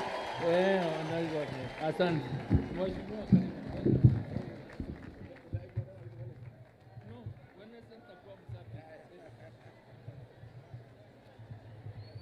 Asante sana, tafadhali tuketi wale wako na viti. Rais wetu wa 5 wa Jamhuri ya Kenya, viongozi wetu wa dini, viongozi wenzangu, andu betu, mugeni kairi. God is good and all the time. Andu wa Meru muriega, muri okuwa andu aitu, no mwiyumiriirie. Nimwona njamba yanyu ino itagwo Ruto, ino yareithagia nguku, ninyu muramethurire ma niyo murendaga, ni enu eri haha riu, muthamaki wa bururi wa Kenya. Mwathani agocwo, mwathani agocwo ringi. Asanteni sana viongozi wetu wa kanisa, asanteni sana kwa kutupatia nafasi kuja hapa katika ibada ya Thanksgiving. Tumekuja hapa tukiwa na furaha tele. Watu wa Meru, sisi hatuna la kusema. Tumekuja hapa na mapenzi tele na shukurani na furaha kwa sababu yale ambaye mlitendea William Ruto na mimi, ni Mwenyezi Mungu atalipa nyinyi. Watu wa Meru, mumeweka heshima ya Wameru. Mumeonesha ya kwamba Wameru ni Wakristo. Wameru ni watu waaminifu, ni watu wa kuaminiwa, ni watu ya kusema ukweli, na ni watu ambaye mkiagana kitu wanaweka ahadi. Asanteni sana jamii ya Wameru kwa kuweka heshima ya jamii. Unajua watu wengi hawajui, sisi watu ya Mlima Kenya tulikuwa kwa mtihani mkali na mkubwa. Tangu zamani tumeharibiwa jina ati ya kwamba sisi ni watu hatuna shukrani, sisi ni watu ya kutumia watu, sisi ni watu ya kujipenda. Huu uchaguzi wa tarehe 9 tulikuwa kwa mtihani na tumepita na A+. Pahali zote mimi natembea Mombasa, pahali yote Kenya natembea, watu nasema nyinyi watu ya Mlima Kenya, nyinyi ni wangwana, nyinyi ni watu wazuri, watu ya kuaminika. Saa hii watu ya Mlima Kenya, ukienda pahali kukopa pesa, unaambiwa hata hakuna haja ya kuandikania, chukua pesa uende biashara utakuja kurudisha. Na ndio sisi, huyu William Ruto kiongozi wetu, rais wetu wa 5, si alitusaidia? Akasaidia Rais Uhuru Kenyatta na sisi tukakuwa na maagano, tukakubaliana. Siku rais alitaka kuruka hiyo deal, tukamwambia utaruka peke yako, kwa sababu sisi ni wangwana na sisi ni Wakristo, na sisi hatuwezi piga mtu haja kosea sisi tukamwambia rais, hiyo ni haki yako, ni demokrasia. Kama unataka kuruka William Ruto, uruke peke yako. Sisi watu ya Mlima Kenya ni Wakristo, ni wangwana, na sisi mambo ya kutumia watu vibaya hatuelewi na hatujui. Na kwa hivyo sisi tungetaka kusema, hata wale wachache walikuwa pande ile, akina Kiraito Murungi wameanza kurudi, tumewakaribisha. Na tunasema Your Excellency, hawa watu ya Mount Kenya hawana mambo mingi. Wamekuchagua kwa kauli moja. Na mimi ningetaka niseme leo, siku viongozi wengine kutoka magharibi, kutoka pwani na kwingineko na Ukambani wamekuja kwa William Ruto kuandikania, sisi tulisema hakuna kitu tutaandikania na William Ruto, kwa sababu tunamjua ni muungwana, na yale ambaye tutasikizana atatimiza bila kuandikania. Na sisi hakuna kitu tuliandikania na yeye. Na sisi tulimwambia William Ruto, wewe hujui sisi vizuri, utatujua. Sisi ni watoto wa Mau. Tukikuahidi kitu tutakupatia. Tumempatia kura, hatujampatia. Tumepatia William Ruto 47% ya kura ya Kenya. Na tunajua yale tumekubaliana ni mambo ya maana. Bei ya kahawa, majani chai, maziwa, miraa, muguka. Hiyo ndiyo mambo ya maana. Hii ingine ya vyeo ni nyongeza tu ya kusukuma kazi. Vyeo watatupatia ndio tumsaidie. Lakini mambo ya maana kati yetu na William Ruto, rais wetu wa 5, ni mambo ya bei ya vyakula. Your Excellency, nilipokuwa hapa Meru, na nilichukua muda mwingi hapa tukitafuta kura. Na mimi nashukuru wa Meru. Nyinyi ni wangwana na mimi nampenda, kwa sababu hamkutuangusha. Mlituahidi na mlifanya vile mlituambia mtafanya. Hawa watu ya Igembe, Your Excellency, walinituma kwako na nikakuja. Wakaniambia mambo ya miraa. Wanataka serikali mpya, soko za miraa nje ya Kenya, uweke balozi kutoka hapa akawatafutie soko. Na mimi nikakuletea report na ukakubali. Kwa hivyo tunangoja na tunajua ukiunda serikali, zile nchi zote zinauza miraa, tutafute vijana ya hapa wanaelewa mambo ya miraa, waende wakatafute soko, ndio wao watu waweke pesa kwa mfuko. Watu ya kanisa mumeongea vizuri. Your Excellency, hawa watumishi ni wa maajabu. Walinitumania wakasema hii kampeni pahali imefika. Yule jamaa ya kupigana na kanisa amesema akichukua atafunga makanisa ile ndogo. Amesema atatoa kasuba kanisani. Wakasema hawezi gojea Jumapili, ni wapatie lori waendelee kutoka Monday mpaka Sunday. Tukawapatia lori, wakaingia, wakazunguka na tukasaidika. Sasa Mithika Lentu vile wameomba ya kwamba vile uliwapatia basi siku ile, sasa mimi nitakusaidia nikuongeze basi 9 ya hao washirika, tukue na basi moja kila constituency, wakuja Nairobi waone rais akiapishwa. Sio ni sawa sawa? Haunehega andũ aitũ na ndĩmwĩre andũ aitũ inyuĩ mũtiũĩ ũrĩa mũrekire andũ aitũ, tondũ gĩtĩo kĩrĩa tũraheirwo ciana citũ ikũrĩra mĩaka 200 na njuge andũ a Meru kuma ngoro-inĩ yakwa thĩinĩ, amũkĩrai ngatho ciakwa, amũkĩrai ngatho ciakwa, mũrĩ andũ a bata na mũrĩ agoro. Mimi ningetaka niseme mambo ya Mithika Linturi, Your Excellency. Historia ya Kenya ikiandikwa, the liberation of the Mount Kenya people from enslavement by one family, when that history is written, one Captain Mithika Linturi will have a chapter. Hawa watu walikuwa wameweka watu ya mlima Minyororo, walimulika Mithika Linturi na mimi. Huyu Mithika Linturi alikuwa anashikwa Friday, anawachiliwa Monday. Na pia walikuwa wangwana, hawashiki yeye na mimi wakati moja. Ndio moja akishikwa mwingine anakuja kumwangalia. Sasa ilikuwa Mithika akishikwa weekend hii, ingine wananikujia. Sasa huyu akafunguliwa mafaili ya uongo. Tukafunguliwa mafaili, tukaangaishwa. Lakini uzuri tukiwa huko cell, tulichukua nafasi, kulikuwa na watu ya Azimio huko, tunawapindua, tunawaleta kwa William Ruto. Kwa hivyo hatujaenda hasara kubwa sana. Mimi niseme huyu Mithika Linturi katika ukombozi ya watu ya mlima kutoka minyororo ya wale watu amechangia kiasi kikubwa sana. Mithika Linturi in this struggle you join the ranks of General Baimunge, General Mwariama. You are the true hero of the struggle for the liberation of the Meru people and the Mount Kenya people. Na huyu Mithika Linturi hakuna haja ya kutetea kwa William Ruto. William Ruto atatetea Linturi hata kuliko nyinyi. Kwa hivyo nyinyi mrelax. Na huyu Linturi has earned his place in our government. Si amefanya kazi? Amefanya kazi ya kutosha. Kwa hivyo msikuwe na wasiwasi. And again, siku tumeamua mambo ya Deputy Speaker. Unajua Your Excellency, hii watu ya Mount Kenya East wamelalamika siku mingi. Na walalamiki kwa makosa.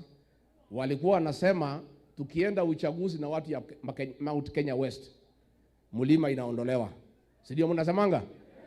Uchaguzi ikiisha mlima anafanya nini? I want to confirm to you, mambo ya mlima kurudi katikati yetu, hiyo maneno imeisha. Na ndio siku tumepata kiti ya Deputy Speaker katika Mount Kenya region, imepatiwa huyu Kadhuri Murungi kutoka Mount Kenya. And I want also to assure you, mrelax tu, siku huyu rais wetu atatangaza serikali yake, mambo yenu iko sawa. Bele iko sawa, msijali. Uso ya Meru, uso ya Embu, ya Tharaka Nithi itaonekana. Going forward. Na sana mambo ya maendeleo. Your Excellency, tangu uliwashishwa kazi, ikapatiwa ile mtu ya kiburi. Si mnajua kazi yote ya maendeleo hapa ilisimama. Utakuja tu uanzie pahali uliwachia. Na wewe ndio unajua hii kazi ulianzisha. Mabarabara zetu, mambo ya maji, hiyo kazi yote itaendelea. Yet to Your Excellency is to assure you that the leadership from this region is solidly behind you. Tutakusaidia kwa kazi ya kusukuma maendeleo. We are available to you 24/7. Na utegemee sisi ukijua ya kwamba uko na jeshi la kufanya kazi. Mithika Linturi alisema hata nyoa ndevu mpaka wale watu ya kunyanyasa watu waende nyumbani. Kwa hivyo Mithika Linturi, Tuesday, William Ruto akiweka Biblia chini, within 1 hour uende unyolewe ndevu, ndio tujue ya kwamba maneno imeisha. Nitwaiguithania andu aitu?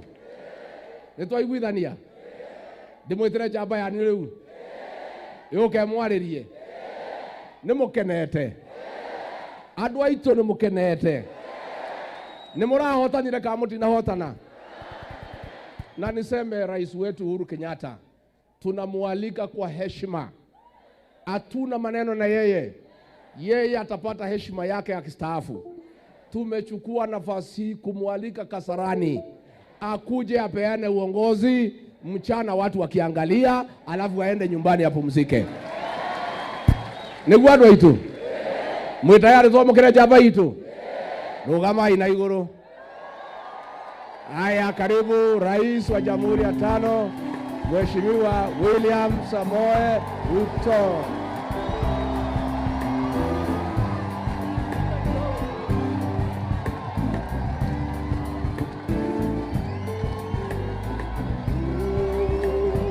Haya.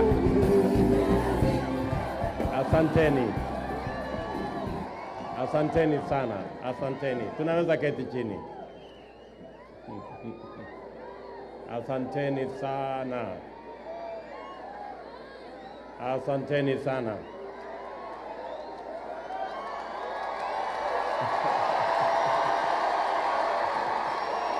Asanteni. Thank you. Anto wa Meru, mogeni kaire. Murungu no mwega. Ngothe cionthe. Bwana Yesu asifiwe. Hebu nione kwa mikono. Bwana Yesu asifiwe. Asanteni sana. Viongozi wetu wa kanisa, maaskofu mlio hapa mkiongozwa na askofu wetu Edward, makasisi, mapasta mlio hapa, viongozi wa kanisa wale wengine wote, ndugu yangu Rigathi Gachagua, captain wetu Mithika Lenturi, senator wetu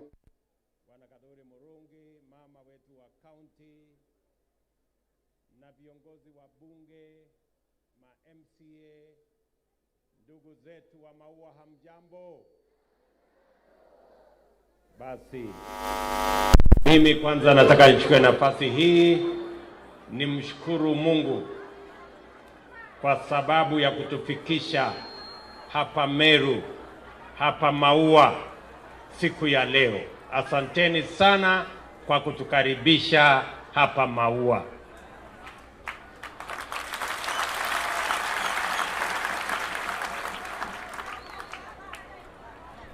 Kwa karibu miaka miwili tumekuja hapa kwa sababu ya kuongea na nyinyi kwa mambo mbalimbali.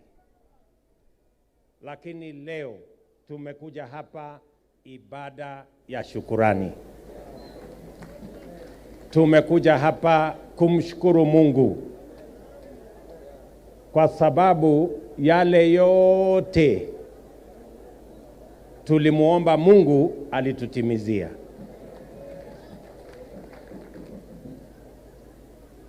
Na ndio tumefika hapa Meru kwa siku ya leo katika ibada hii ili tuwe na ushirika na tuonane na nyinyi na tumshukuru Mungu, na vile vile tuchukue nafasi hii kuwashukuru pia watu wa hapa Meru. Asanteni sana, hasa viongozi wetu wa dini. Mulikuja mkaomba na sisi, tukawa na ushirika. Mumekuja Karen mara nyingi, mumekuja hata na huko Nyayo Stadium. Tumekutana mahali pengi tukiwa na ibada ya maombi ili Mungu atuwezeshe tuweze kupata ushindi katika uchaguzi ambao umepita. Tunawashukuru sana viongozi wetu wa kiroho na viongozi wetu wa dini kwa kutuombea, kwa kuombea nchi yetu, na ni kwa sababu ya maombi yenu na ndio leo Mungu ametupatia ushindi. Tunawashukuru sana. Tumekuja hapa kumshukuru Mungu kwa sababu hii ushindi hatungeupata bila ya Mungu. Mambo ya binadamu yote ilikuwa kinyume na sisi. Mnajua ya kwamba serikali tuliyounda wakati huo na upinzani waliungana kutupinga. Mawaziri, makatibu, machief, makomishona walikuwa wanatupinga. Opinion poll ilikuwa inatengenezwa ya kutupinga.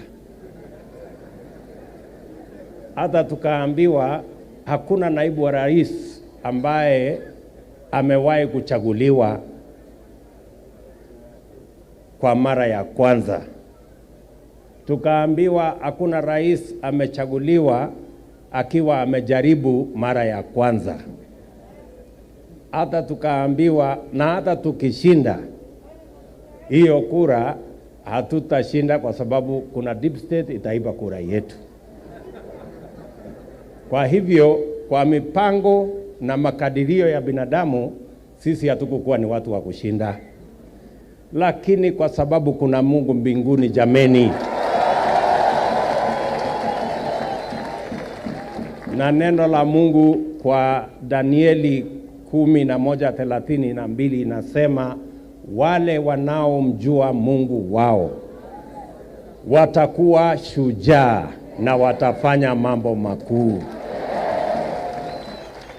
Leo tumekuja hapa ili kumshukuru Mungu kwa sababu kama ingekuwa ni mpango ya binadamu hatungeweza. Hata mnajua huyu naibu wangu wa rais alikuwa ni mtu wa makesi mingi. Upande ule mwingine, ule naibu wa ule jamaa wetu mwingine alikuwa ni mbunge ambaye alikuwa waziri, akawa nini siku mingi, ikawa na maneno mingi. Lakini huyu wangu akasemekana ni first term MP na ako na makesi. Lakini Mungu ni nani jameni? Mungu ni wa ajabu. Mimi nawashukuru sana watu wa Meru kwa sababu mlituamini, mkatushikilia, mkatuombea, mkatupigia kura na mkasimama na sisi. Na kwa sababu mmesimama na sisi, mimi nataka niwahakikishie tutasimama na nyinyi. Mahali mmetutoa na imani yenu, mimi nataka niwahakikishie ya kwamba Rigathi Gachagua hapa na mimi na serikali tutakayotengeneza tutahakikisha ya kwamba tunawafanyia kazi na bidii ili yale yote ambayo tuliwaahidi tuweze kuyatimiza. Nimekuja hapa tena watu wa Meru kutoa shukrani zangu kwa kwa niaba ya timu yetu ya Kenya Kwanza. Tulikuja mbele yenu, hamukutudharau, mukatusikiza, mukatukaribisha, mukatusikiza kwa makini, mukatuamini, mukatupigia kura. Jameni, nimesimama hapa mbele yenu leo kusema asante sana. Nasema tena asante sana. Hapa Meru tulipata kura karibu 1,400. Ilibaki kidogo. Na ikawa ni county namba 4 Kenya, mahali tulipata kura nyingi zaidi. Kwa counties 47, Meru ilikuwa county number 4 ambayo tulipata kura nyingi. Na tunawaambia asante sana. Asanteni sana. Najua mumesema kuhusu mipango yetu ya kwenda mbele. Nataka niwahakikishie kwamba mko na viongozi. Asante kwa kutuchagulia Senator Kadhuri Murungi na Mama Safi na wabunge wetu wote wa hapa Meru County pamoja na MCS. Mimi nawahakikishia tutafanya kazi na hawa viongozi kwa manufaa na kwa maendeleo ya watu wa Meru County, tukifanya kazi na viongozi wengine wote wa taifa letu la Kenya. Nimewasikiza kwa makini kuhusu ndugu yangu Franklin Medheka Lenturi. Huyu Franklin tulikubaliana na yeye ya kwamba mimi nikichaguliwa rais, mimi nitagawana na yeye hiyo kiti ya rais.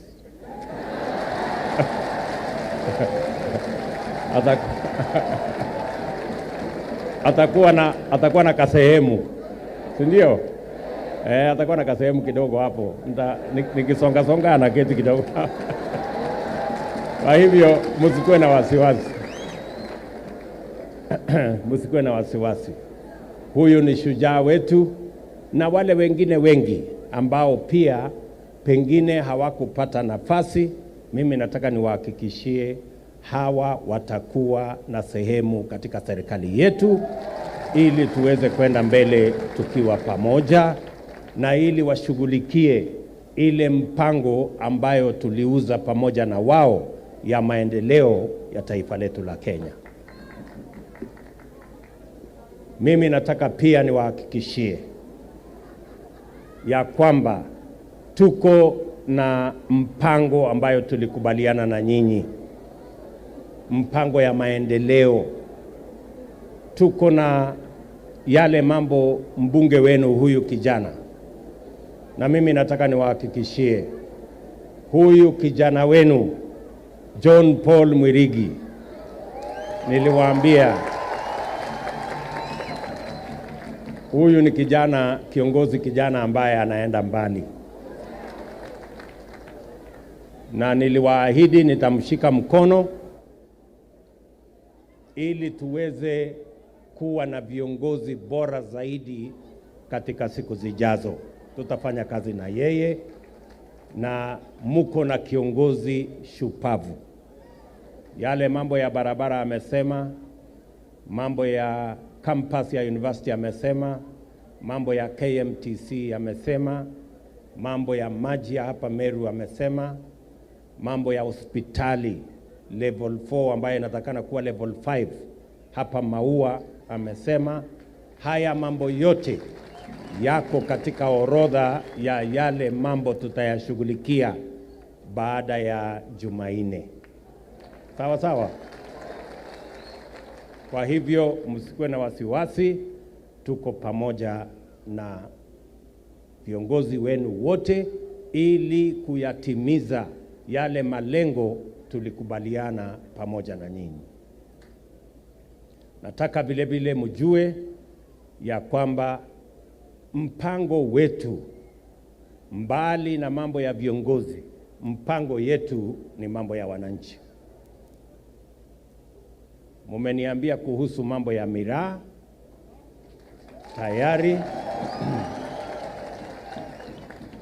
tayari niko na mkutano na rais wa Somalia wiki hii. Anakuja kuniona wiki hii, na baadhi ya mambo tunazungumza ni biashara yenu ya miraa.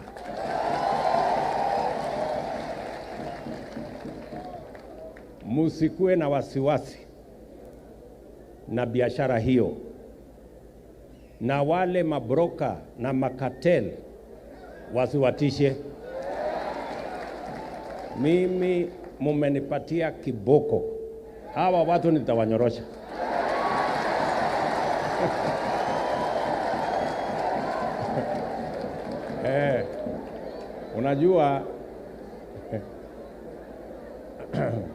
Unajua Yesu siku moja alienda sinagogi, akakuta wakora na bukatel kama hii ya miraa wamejaa huko kanisani, mara wanauza nini kwa kona ingine hapo, mara wanauza sijui nini kwa kona ingine. Yesu akachukua kiboko akawanyorosha. So hii cartel mniwachie. Nikiweka tu Biblia Tuesday chini, mimi na wao.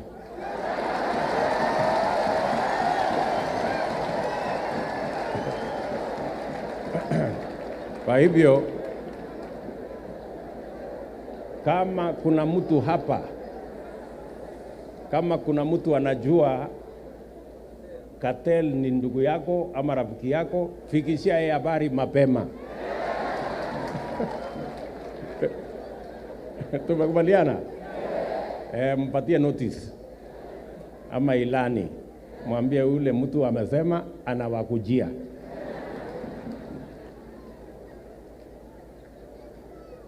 Mimi vile tulikubaliana na nyinyi, tayari tumeanza kupanga mambo yenu.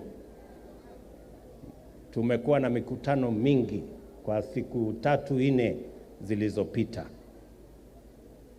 na ningependa niseme mambo mawili hivi.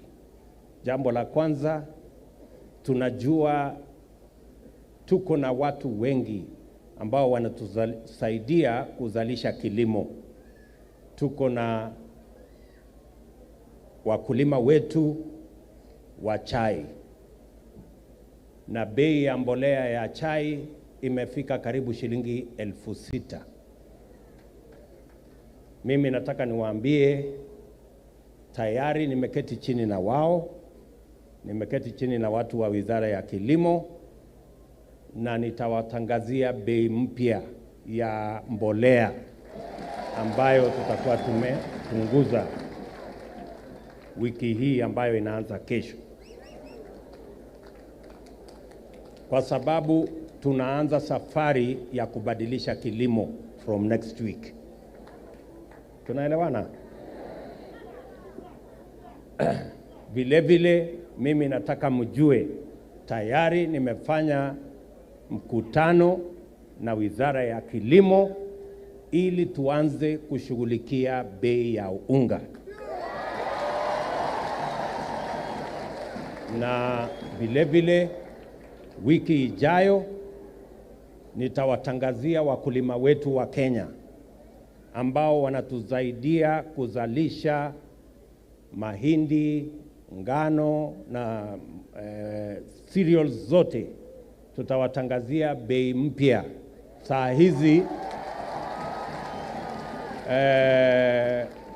Saa hizi wananunua mbolea kwa shilingi 6,500, lakini wiki ijayo tutawatangazia bei mpya ya mbolea ndio tuweze kuwasaidia wakulima wetu watusaidie kuzalisha chakula, ndio bei ya unga ianze kuteremka chini. Mnanielewa? Mnanielewa? Hiyo mkutano tayari tulikuwa nayo, na nishawaambia wale waziri vile watafanya, kwa sababu hiyo safari ni lazima tuanze safari ya kubadilisha gharama ya maisha katika taifa letu la Kenya. Vile vile wakati tumeketi chini na mawaziri ama wale wanaosimamia uchumi wa Kenya, nimefanya mkutano mrefu pamoja na wao, na kwa kweli tuko na shida kubwa ya deni na uchumi wetu hauko mahali pazuri. Na wakati walitueleza vile mambo yalivyo, na tukawaambia kuna msemo wa Kiingereza unaosema if you find yourself in a hole, stop digging. Ukijipata huko kwa shimo, wacha kuendelea kuchimba. Simamisha kwanza kuchimba ndio ufikirie vile utatoka. Lakini walitueleza vile mambo yalivyo, hakuna vile njia ingine, lazima waendelee na kuchimba. Lakini mimi nataka niwaeleze, niwaombe wa Kenya, hata ingawaje tuko na shida ya madeni, hata ingawaje uchumi yetu haiko mahali pazuri, kwa pamoja tunaweza kukwamua uchumi wa taifa letu la Kenya. Nataka niwaombe wa Kenya wote tuungane, tushirikiane. Wale tulio na nafasi ya kuendesha serikali tumakinike, na wale ambao watatusaidia kuchangia serikali kutoka upinzani, kwa sababu pia na wao ni viongozi, wafanye hivyo kwa kujitolea na kwa uzalendo, ndio tuweze kwa pamoja kukwamua uchumi wa taifa letu la Kenya, ili tuondoe umaskini na tutafute pesa na mali ili tuweze kujenga taifa letu la Kenya. Wakati niliambiwa vile mambo ya uchumi yalivyo, na tulikuwa na mkutano wa karibu masaa 10, nikakumbuka maneno ya Kumbukumbu ya Torati 15 mstari wa 6. Mungu aliwaambia wana wa Israeli, nitawabariki, mtakopesha nchi zingine, lakini nyinyi hakuna mtu atawakopesha. Nikakumbuka vile vile maneno ya Methali 13 na 22, ambayo inasema kwa Kiingereza, a good man leaves an inheritance for his children's children. Na nikakumbuka tena mambo ya Methali 22 ambayo yanasema, the borrower is a slave to the lender. Si ni kweli? Mimi nawaomba wa Kenya hivi,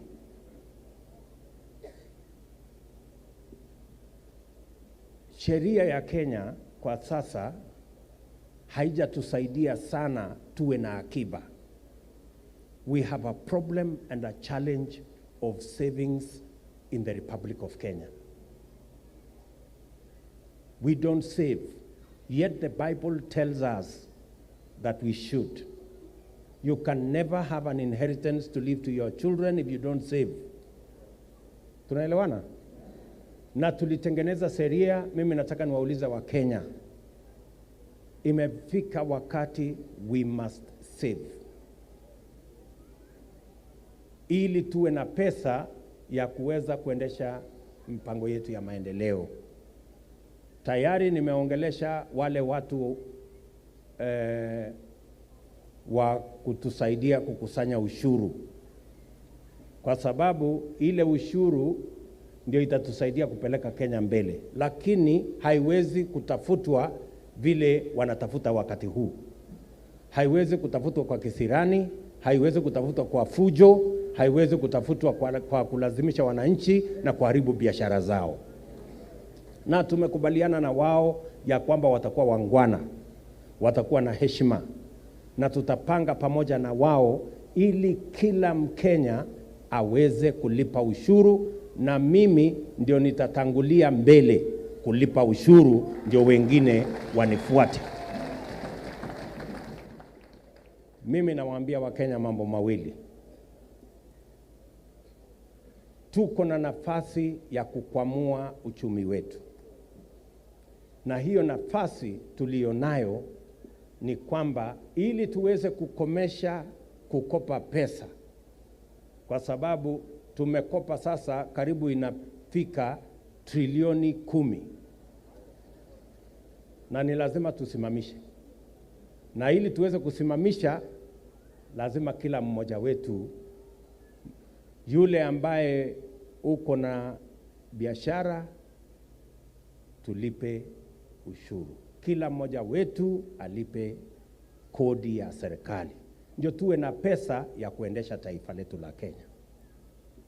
Mimi nawaomba Wakenya wote, tumeambia watu wa Kenya Revenue Authority wajipange, wawache fujo, wawache kisirani, wawache lazima waongee na Wakenya kwa utaratibu na kwa heshima, ili kila mmoja wetu alipe ushuru vile anavyopaswa. Wakati tunatafuta pesa ya Hustlers Fund, kwa sababu lazima hawa mahasla tuwapatie pesa ili wafanye biashara, mimi nawauliza ninyi, tutapanga Hustlers Fund, na mkipata hiyo pesa mfanye biashara, mkumbuke kulipa ushuru, ndio muwe na pesa ya mwaka ujao, ndio tuongeze Hustlers Fund na tuweze kujisimamia kama watu wa taifa letu la Kenya. Na nimalizia kwa kusema hivi, mbali na kulipa ushuru, mimi nawaomba Wakenya wote, ile pesa mnaona tunakopa kutoka China, ni kwa sababu watu wa China wanafanya kitu inaitwa saving, wako na akiba. Kila Chinese, ukiona China ukilinganisha na GDP, China wanafanya saving ya 55% of GDP. Sisi tuna save 7% of GDP. Badala ya sisi kwenda kukopa pesa ya China ndio tuweze kuendesha biashara yetu ama maendeleo yetu, tuanze kusave pesa ya Wakenya, ndio tuweze kuomba pesa ya Wakenya na tuwalipe interest, ili muendelee na sisi tupate pesa ya kuendesha serikali ya Kenya. I am looking forward to the day soon enough when we can borrow from the savings of the people of Kenya to run our development instead of borrowing from other countries. And that is what holds the future for us. I am encouraging the people of Kenya as we work together to get our economy out of the mud. I am asking every Kenyan that we must do two very important things. Each and every one of us must pay their taxes, and I have said I am going to lead from the front in making sure I pay my taxes. I have already talked to the Kenya Revenue Authority. They are going to be disciplined. They are going to make sure that they are professional, and they will work with every Kenyan. Hakuna biashara ya mtu itafungwa tena ati kwa sababu ya kukosa kulipa ushuru. Kila mtu atazungumziwa kwa njia na taratibu sawasawa, ndio sisi wote tuweze kuwa na pesa ya kuendesha maendeleo yetu. Mimi nawahakikishia barabara mko nazo hapa zimekwama, yale maendeleo yote yamekwama, tutazikwamua, na hiyo ni mpango yetu. Hapo ndio tunaanzia. Kabla hatujafanya mipango miradi mingine mpya, tutakamilisha zile zimeisha, zile zimekwama, ndio tuweze kutembea tukiwa wananchi wa taifa letu la Kenya. Tumekubaliana jameni? Tutashirikiana? Mimi nawaomba viongozi wetu wa dini, mtusaidie ili tuwe waadilifu. When the Bible says a good man leaves an inheritance for their children's children, it is only through saving. Let us encourage the culture of saving, because it is what the Bible teaches us. That is how we are going to grow this country, using our own savings instead of using the savings of others. Let me also encourage all of us. Biblia inasema ya Kaisari mpatie nani? Lakini nimemwambia ule Judas, nimeongea na yeye, ule mtu ya kukusanya ushuru. Alikuwa anaitwa nani? Zakayo, yule mtu mvubi. Niliita yeye jana, huyo Zakayo, nikamwambia sasa maneno imebadilika. Si Zakayo mlisikia mwisho wakati alikutana na Yesu, alisema nilinyanyasa watu wengi sana nikitafuta ushuru, na niliwanyang'anya watu wengi. Nimemwambia huyo Kaisari, huyo Zakayo, mali ya mtu ulichukua utarudisha, na yule ulimnyang'anya utarudisha, si ndio? Lakini sasa utakusanya kulingana na sheria na kwa heshima na kwa desturi mzuri. Tumekubaliana jameni? Because that's how we are going to grow our nation. So I want to ask our spiritual leaders to pray for us. We have a good plan, na mimi nataka niwaambie watu wa Meru, msikuwe na wasiwasi, tutatembea hii barabara pamoja, na Kenya iko katika mikono mizuri, na tuko na mpango mzuri. We will not let you down. We will make sure Kenya succeeds. Tumekubaliana jameni? Mtatuombea? Mtatushikilia? Tutatembea pamoja? Mimi nataka niwashukuru sana kwa kutukaribisha hapa Meru. Mjue tunawapenda sana sana, na tutawafanyia kazi na bidii, na yale yote tulikubaliana na nyinyi, ikiwemo kazi na ajira ya hawa vijana, nishawaambia wabunge wetu. Tulikuwa na mkutano na wao. Tunapeleka mswada bunge ya mambo kadhaa ambayo yatatusaidia kukwamua ile mambo ya housing, mambo ya agro processing, mambo ya value addition, ndio tuweze kuanza kupanga ajira ya vijana wa taifa letu la Kenya. And I want to promise you that we will do our best and we will make sure Kenya succeeds. Asanteni sana, mubarikiwe. Mimi nataka nimpongeze ndugu yangu Kadhuri Murungi. Sasa yeye ndio speaker wetu, deputy wa huko Senate. Nataka nimpongeze dada yetu Dorothy Ikiara, ako hapa. Tumemchagua kama mbunge ama nominated MP, anatoka hapa Meru. Sasa yeye ataungana na wabunge wengine katika bunge letu la kitaifa ili watusaidie katika kuendesha agenda yetu pale bungeni.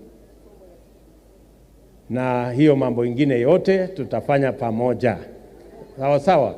Mambo mengi sitaki kuyasema leo, nitasema Tuesday, kwa sababu hapo ndio tutaanza safari ya kujenga serikali mpya.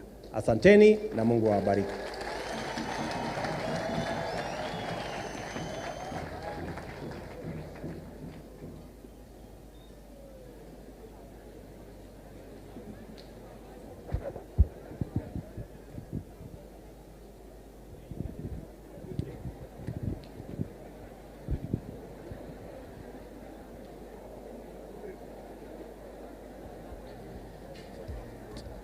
Asante, tukiwa tumesimama hivyo Mheshimiwa Rais, nataka niulize tafadhali tusiondoke, tuweze kuomba kama vile Nabii Musa alivyosema katika kitabu cha Hesabu ya kwamba watu wangu wanapokusanyika basi waachilie na baraka. Kwa hivyo tungependa tuachilie na baraka.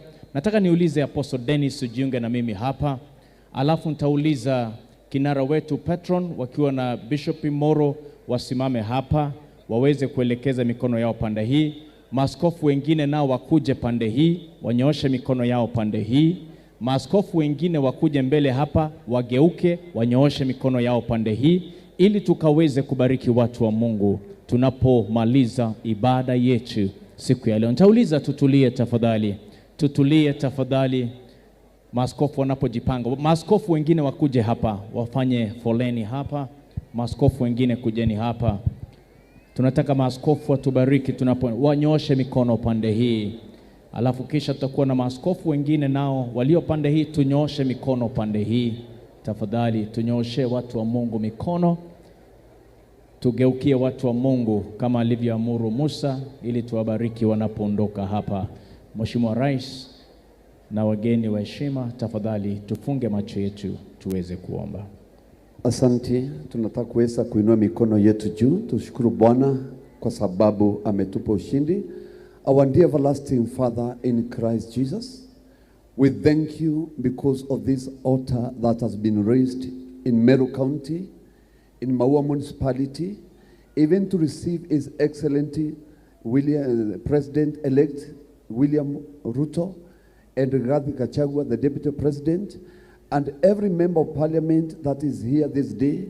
We thank you, everlasting Father, because we have heard from our leader before the swearing in. We have heard the promises he has given us to this region of Meru County and to the entire country.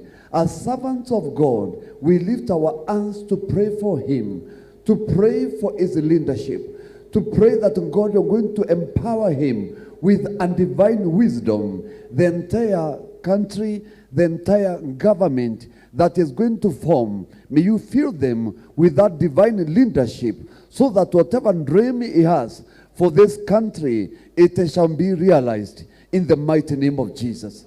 Father, we pray that God, you're going to protect him, give him good health in whatever areas of his life. Thank you because of these people. As we come out of this place, we declare they are blessed. Father, also we want to remember MAUA and this region that has now become a municipality. We ask that God is going to bless us. Thank you for all churches. Thank you for all bishops. Thank you for everyone that made this day success. Father, thank you for our safe journey mercies to every part of this country, and we thank you. Also, we pray because of the day of Tuesday. We have delegations that will travel to Nairobi from different parts of the world. We pray for safety of everyone that will be traveling to that place. We pray that the day will be victorious and everything will come out to the glory and honor of God. In Jesus' mighty name we pray. Let's make a clap offering to Jesus. Amen. Amen. God bless you. Asante sana, na kabla tujaondoka tafadhali askari wetu wanaotusaidia kwa ulinzi, kuna mtoto Triza Kanana ambaye amepotea, mtoto wa miaka 4, tafadhali asitoke kwa ule mlango bila mzazi wake. Ningependa tafadhali tusimame hivyo tunapomruhusu. Tutaruhusu wageni wetu kwanza waondoke, tafadhali tuweze kusimama. Asante sana askofu. Asante sana.